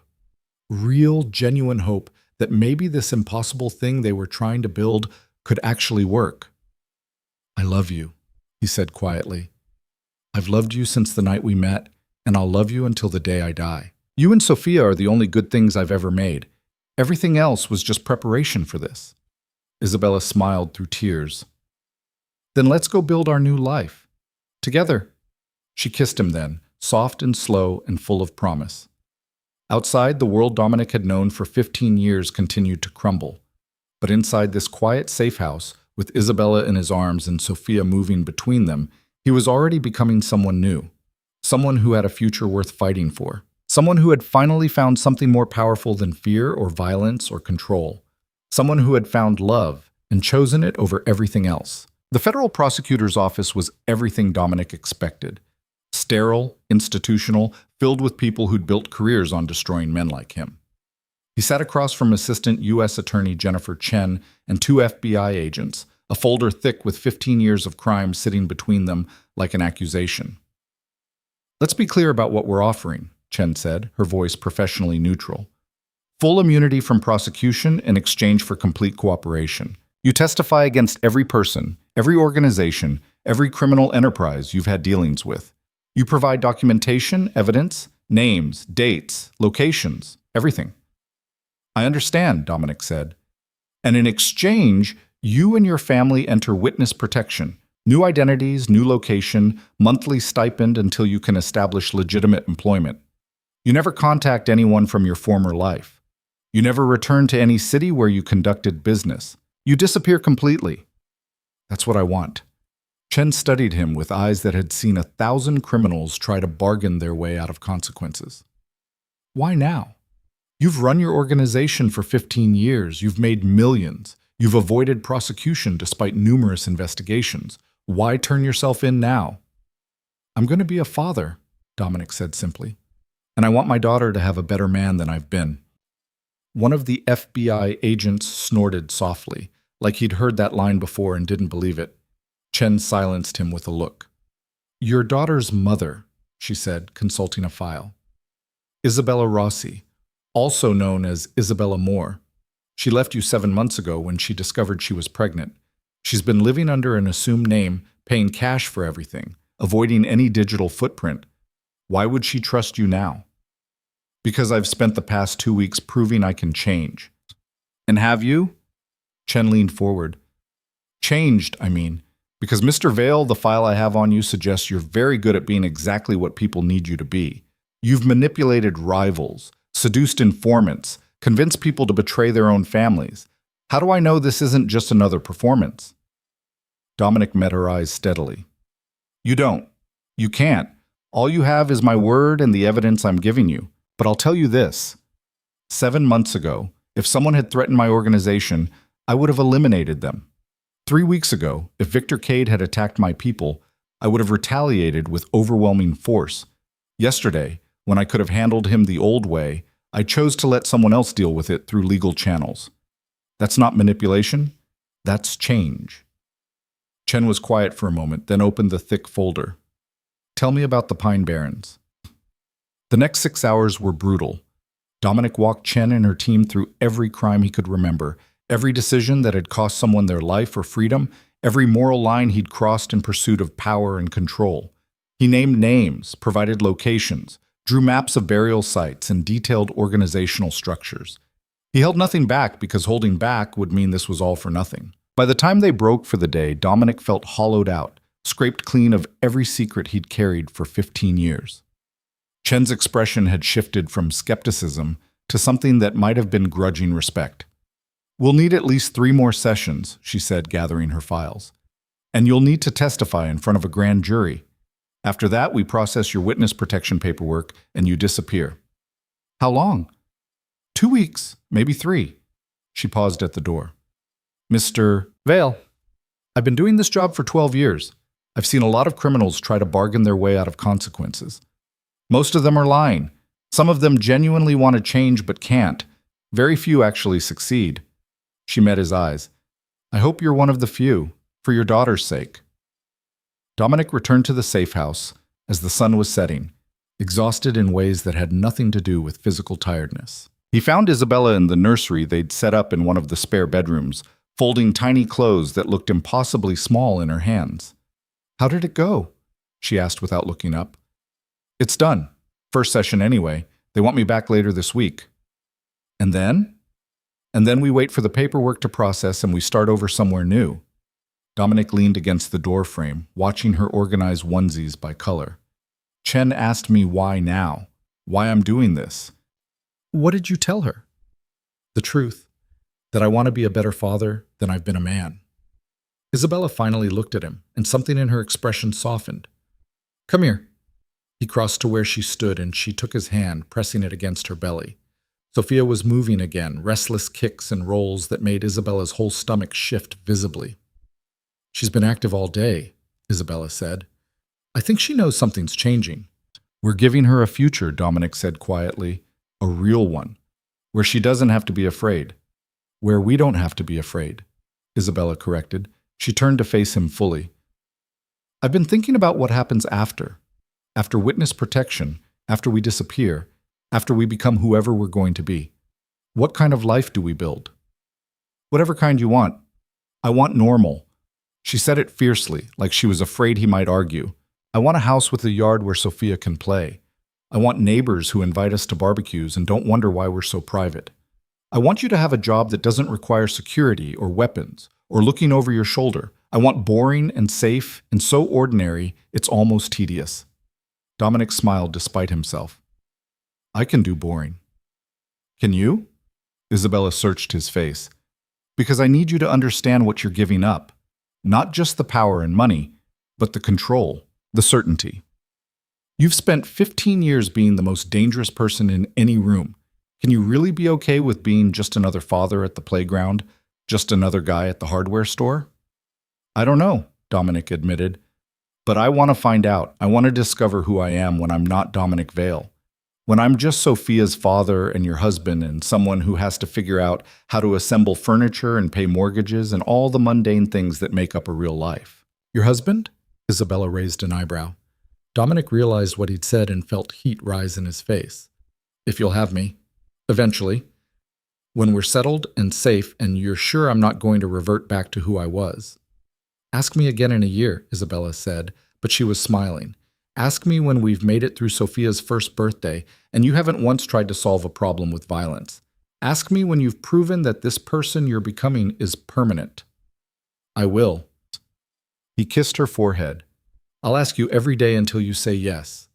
They stood like that for a long moment, surrounded by the evidence of the life they were building. The crib Dominic had assembled 3 days ago. The mobile Isabella had chosen with stars and moons. The rocking chair that would hold countless midnight feedings. It was so different from anything Dominic had ever known that it felt almost surreal. But it also felt right in a way nothing else ever had. The contraction started 2 weeks later, 3 weeks before Sophia's due date. Isabella woke Dominic at 4 a.m, her face pale and drawn, one hand pressed low on her belly. Something's wrong, she said quietly. The pain. It's different than Braxton Hicks. Sharper. More regular. Dominic was out of bed immediately, pulling on clothes and calling for the security detail. How far apart? 7 minutes? Maybe 8. Isabella gasped as another contraction hit, gripping the edge of the dresser until it passed. Dominic, it's too early. She's not supposed to come yet. It'll be okay, he said, trying to keep his voice calm even as fear clawed at his chest. 3 weeks early is safe. Babies are born early all the time. But he was thinking about everything that could go wrong, thinking about how small and fragile Sophia would be, thinking about how Isabella had been under constant stress for months and how that might affect the delivery, thinking about all the ways this beautiful, impossible thing they'd built could still fall apart. The drive to the hospital was a blur. Isabella's contractions were getting closer together, 5 minutes apart and then 4, each one making her grip Dominic's hand hard enough to hurt. The security detail stayed close but discreet, understanding that this was one situation where their presence was both necessary and intrusive. The hospital staff moved efficiently once they understood Isabella was in preterm labor. Within an hour, she was in a delivery room, hooked up to monitors that tracked Sophia's heartbeat and Isabella's contractions, surrounded by doctors and nurses who spoke in calm, professional voices about cervical dilation and fetal positioning. Dominic stayed by Isabella's side, holding her hand through contractions that got progressively worse, wiping sweat from her forehead, murmuring reassurances he wasn't sure he believed. Mr. Vale, one of the nurses said quietly, pulling him aside while Isabella dozed between contractions. The doctor wants you to know that because the baby's coming early, there might be complications. Nothing we can't handle, but Sophia will likely need to spend some time in the NICU after delivery, just to make sure her lungs are fully developed. Dominic felt his stomach drop. How long? Could be a few days, could be a few weeks. It depends on how she does after birth. He thought about Sophia's first weeks being spent in an incubator instead of in Isabella's arms. Thought about how that wasn't the beginning either of them had wanted for their daughter. But he also knew that wanting something different didn't change reality. Whatever she needs, he said. Whatever both of them need, just keep them safe. The nurse squeezed his shoulder. We will. You're doing great, by the way. A lot of fathers fall apart in situations like this. I've had practice keeping it together when everything's falling apart, Dominic said without thinking, then realized how that sounded. Different context, though. The nurse gave him an odd look but didn't press. Dominic returned to Isabella's side just as another contraction hit, this one strong enough to make her cry out. I can't do this, she gasped when it passed. Dominic, I can't. Yes, you can. He brushed her hair back from her face. You're the strongest person I know. You ran from me when you thought I was dangerous. You survived 7 months alone while pregnant. You gave me a chance to change even when you had every reason not to. You can do this. She's too early. She's strong, like her mother. Dominic pressed his forehead against Isabella's. And she's stubborn, like both of us. She's going to be fine. Isabella laughed weakly, then groaned as another contraction started. The hours blurred together after that, contractions getting closer and more intense, nurses checking dilation, doctors consulting in low voices just outside the door.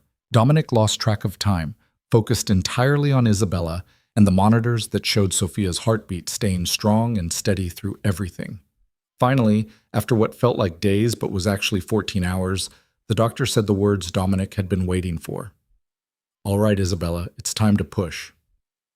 What followed was the most terrifying and awe-inspiring 30 minutes of Dominic's life. Watching Isabella fight through exhaustion and pain to bring their daughter into the world. Watching her transform from the woman he'd fallen in love with into someone even stronger and more fierce. Watching her choose life and hope over fear, over and over again with each push. And then, suddenly, there was crying. Not Isabella's crying or Dominic's, though his eyes were wet and he wasn't ashamed to admit it. Sophia's crying. High and thin and indignant, the sound of someone who'd been warm and comfortable and was now cold and exposed and very upset about it. It's a girl, the doctor said unnecessarily, and there was warmth in her voice that suggested she never got tired of this moment. 5 pounds, 4 ounces, small but healthy, good strong lungs. Dominic caught a glimpse of Sophia as they cleaned her, impossibly tiny, with a shock of dark hair and a face scrunched up in outrage at the world she'd just entered. Then the NICU team was taking her, moving quickly but not frantically, explaining that they needed to check her breathing and make sure everything was developing properly. Can I? Isabella reached out weakly, and Dominic saw the devastation on her face at having her daughter taken away immediately. Just for a minute, one of the NICU nurses said kindly. She brought Sophia back, now wrapped in a pink blanket, and placed her carefully in Isabella's arms. The crying stopped immediately. Sophia's eyes, dark like Dominic's, opened slightly, unfocused but searching. Isabella's tears fell on the blanket as she looked down at their daughter for the first time. Hi, sweet girl, Isabella whispered. Hi, Sophia. We've been waiting for you. Dominic moved closer, touching Sophia's tiny hand with one finger. Her fingers curled around his instinctively, gripping with surprising strength for someone so small. She's perfect, he said quietly. She's early and small and going to need help breathing, Isabella said, but she was smiling through her tears. But yes, she's perfect. The NICU nurse cleared her throat gently. I'm sorry, but we really do need to take her now. You can visit in an hour once we have her stabilized. Isabella kissed Sophia's forehead and reluctantly let them take her. The moment their daughter was gone, she collapsed back against the pillows, looking utterly exhausted. You were amazing, Dominic said, taking her hand. I was terrified. You were both. He kissed her knuckles. But you did it anyway. You brought our daughter into the world. Isabella's smile was tired but genuine. Our daughter. That's going to take some getting used to. We have time. Dominic sat beside her bed, still holding her hand. We have all the time in the world now. The next 2 days existed in a strange bubble outside normal time. Isabella recovered in her hospital room while Sophia fought her small battles in the NICU. Dominic split his time between them, sitting with Isabella when she needed company, standing by Sophia's incubator when Isabella needed rest. Sophia was breathing on her own within 24 hours, which the doctors said was an excellent sign. By the second day, they were letting Dominic and Isabella hold her for short periods, skin-to-skin contact that helped regulate her temperature and heart rate. Dominic discovered that holding his daughter was simultaneously the most terrifying and most natural thing he'd ever done. She was so small she fit in his two hands, her entire body lighter than most of the weapons he'd carried over the years.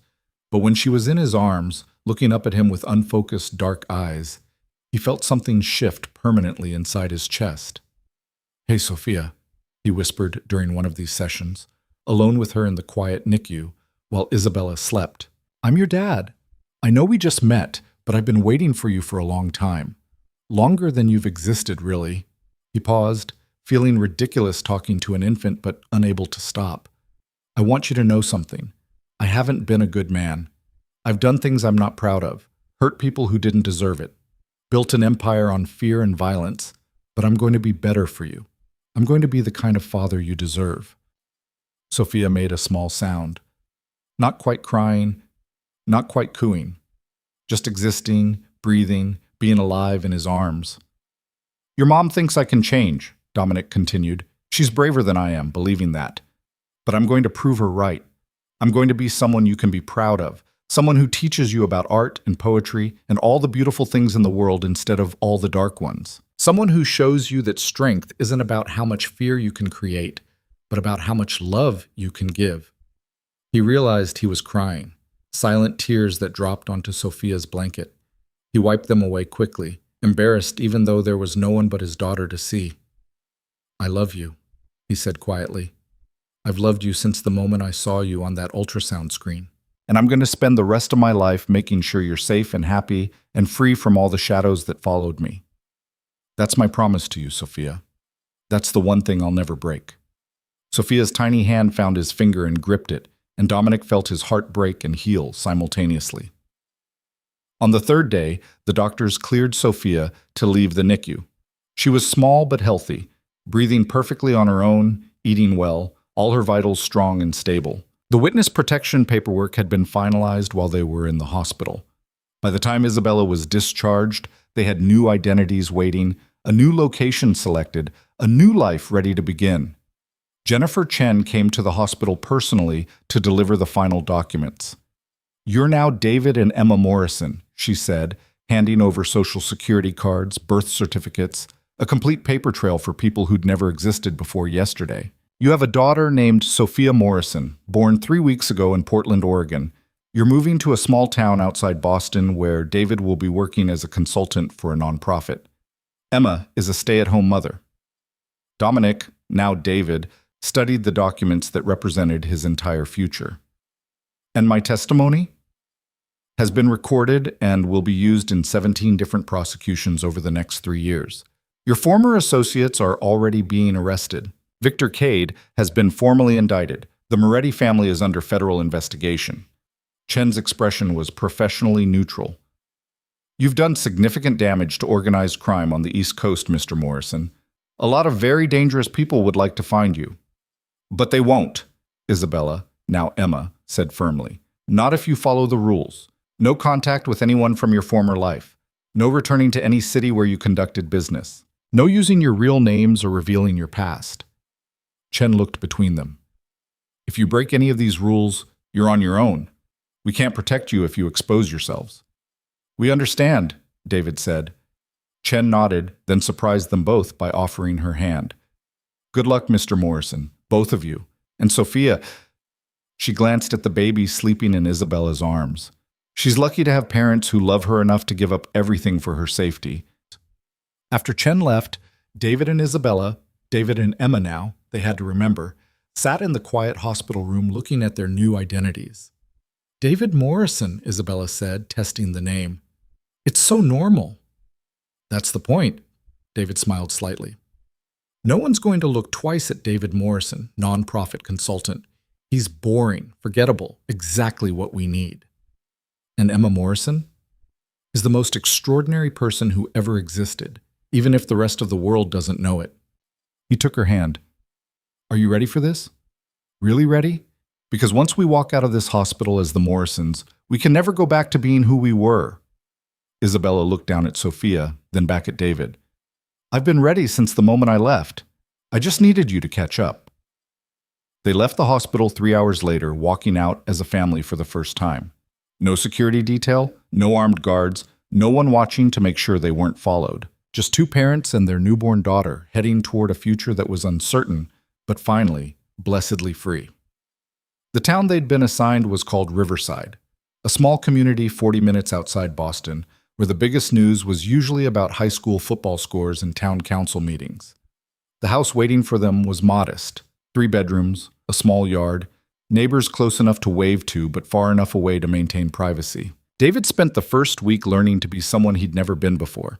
He changed diapers and mixed formula and walked Sophia around the house at 3 in the morning when she couldn't sleep. He assembled furniture and grocery shopped and introduced himself to neighbors as David Morrison, nonprofit consultant, pleased to meet you. It was exhausting and awkward, and nothing like ruling an empire. It was also the happiest he'd ever been. Emma thrived in ways David hadn't expected. She made friends with other mothers at the park, joined a book club, started talking about maybe taking art classes once Sophia was older.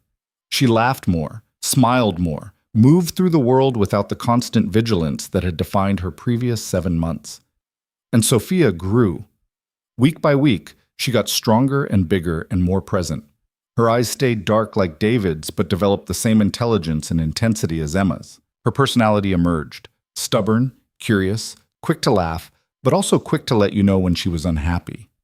On Sophia's first birthday, they had a small party in their backyard, just a few families from the neighborhood, other parents with babies around Sophia's age, normal people living normal lives who had no idea that David Morrison used to be someone else entirely. David watched Sophia destroy her first birthday cake, smashing it with tiny hands, getting frosting everywhere, laughing with pure joy at the mess she was making. Emma stood beside him, her hand finding his, both of them sharing a moment of perfect gratitude for everything they'd survived to get here. She's never going to know, Emma said quietly, about who you were, about what we ran from. She's just going to know this life. Is that wrong? David asked. Keeping it from her? No. Emma squeezed his hand. It's a gift. The greatest gift we can give her, a childhood untouched by our mistakes. That night, after the guests had left and Sophia was asleep in her crib, David found Emma in the living room looking at old photos, not physical ones, since those had all been destroyed, but memories captured only in her mind. What are you thinking about? He asked. About how different everything is from what I imagined a year ago. She turned to face him. When I left, I thought I'd raise her alone. Thought I'd spend my whole life looking over my shoulder, wondering if you'd find us. Never imagined we'd end up here. Together, safe. Do you miss it sometimes? David asked. Your old life, before me, before all of this? Sometimes I miss the simplicity of it, of being just Isabella, gallery assistant, no complications. Emma smiled. But I wouldn't trade this for anything. Not Sophia, not you, not even the quiet, boring normalcy of being Emma Morrison in Riverside, Massachusetts. David pulled a small box from his pocket. You told me to ask you again in a year, when I'd proven this was permanent. Emma's eyes widened. David? It's been a year, he said quietly. A year of being someone different, of solving problems without violence, of being Sophia's father and your partner and just a normal person living a normal life. So I'm asking again, Emma Morrison, will you marry me? The ring was simple, nothing like the extravagant jewelry Dominic Vale could have afforded. Just a small diamond on a silver band bought with money earned from an actual job, representing a future built on something real instead of something stolen. Emma looked at the ring, then at David, then at the stairs that led to where their daughter slept peacefully above them. Yes, she said, and her smile was brighter than any diamond. Yes, David Morrison. I'll marry you. They were married 6 weeks later in a small ceremony at the town hall, with neighbors as witnesses and Sophia as their flower girl. Though at 14 months old, her contribution was mostly enthusiastic babbling and trying to eat the rose petals. The ceremony was simple, the reception just cake and coffee in their backyard. No elaborate wedding, no guest list of powerful people, no security concerns or threats lurking at the edges. Just two people who'd survived impossible odds to build something worth keeping. When David, former crime boss, former Dominic Vale, now just a husband and father, kissed his bride, he felt the final pieces of his old life fall away completely. He was someone new now, someone better, someone who'd traded an empire for a family and found that the trade was worth more than all the power he'd ever held. 3 years later, David Morrison sat in his daughter's room reading her a bedtime story. Sophia was 4 now, bright and talkative, and completely oblivious to the fact that her father had once been someone very different. "Daddy," she said, interrupting the story about a princess and a dragon, "why don't we have a big family like Emma's family?" Emma's friend from the book club, not his wife, Sophia had taken to calling her mother by her first name at 3, and they decided to let it be charming instead of correcting it. "We have each other," David said. "Sometimes small families are just right." "But no grandmas or grandpas or aunts or uncles," Sophia persisted with the logic of a 4-year-old who'd noticed something missing. David exchanged a look with Emma, who was standing in the doorway listening. "Some families are made of people who chose each other instead of being born together," Emma said, coming to sit on the other side of Sophia's bed. "And those families can be just as special." "Like you and Daddy chose each other?" "Exactly like that." Sophia seemed satisfied with this answer. She snuggled deeper under her covers, clutching the stuffed rabbit that had been her constant companion since she was 6 months old. "Love you, Daddy," she mumbled, already half asleep. "Love you too, sweetheart." David kissed her forehead and stood, leaving the nightlight on because Sophia didn't like complete darkness. In the hallway outside their daughter's room, Emma took his hand. "Do you ever wonder what happened to them?" she asked quietly. "Marcus, Anthony, all the people from before?" "Sometimes," David admitted, "but not as much as I used to. That life feels like it happened to someone else now." "It did." Emma pulled him toward their bedroom. "That person became you. Became the man who reads bedtime stories and goes to parent-teacher conferences and forgets to put the toilet seat down. I'm working on that last one." "I know you are." She kissed him softly. "And I love you for it. For all of it. For choosing us over everything else." That night, lying in bed with Emma asleep beside him, David thought about the journey that had brought them here. About the woman who'd vanished 7 months pregnant because she couldn't reconcile loving him with the things he'd done. About the man who'd dismantled an empire to prove he could be better. About the daughter who'd been born 3 weeks early and changed everything just by existing. He thought about Victor Cade, probably still in prison. About Anthony Moretti, hopefully finding some peace with his own daughter. About Marcus and all the others who'd scattered when the empire fell. But mostly, he thought about tomorrow. About taking Sophia to the park and watching Emma paint in the studio she'd set up in the garage, and making dinner and doing laundry and all the mundane, beautiful things that made up their life now. He'd traded everything for this. Every ounce of power, every connection, every piece of the identity he'd spent 15 years building, and he'd do it again in a heartbeat. Because this quiet house in Riverside, this woman beside him, this daughter sleeping down the hall, this was the empire that actually mattered. The only kingdom worth ruling was the one built on love instead of fear. David Morrison fell asleep with a smile on his face, finally at peace with who he'd become. Dominic Vale was dead. And in his place lived a man who'd discovered that the greatest power wasn't in controlling others, but in choosing, every single day, to be worthy of the family he'd been given. That was the real ending. Not in violence or dramatic confrontation, but in the simple, radical act of becoming someone new and staying that way. The woman who'd vanished had returned. The man who'd ruled through fear had learned to lead through love, and their daughter grew up never knowing the shadows that had almost consumed them both. Free to be just Sophia Morrison, beloved daughter, whose biggest challenge was convincing her parents to get her a puppy and whose greatest adventure was starting kindergarten in the fall. It was a happy ending built on the ruins of everything that came before. And it was exactly what they'd fought for.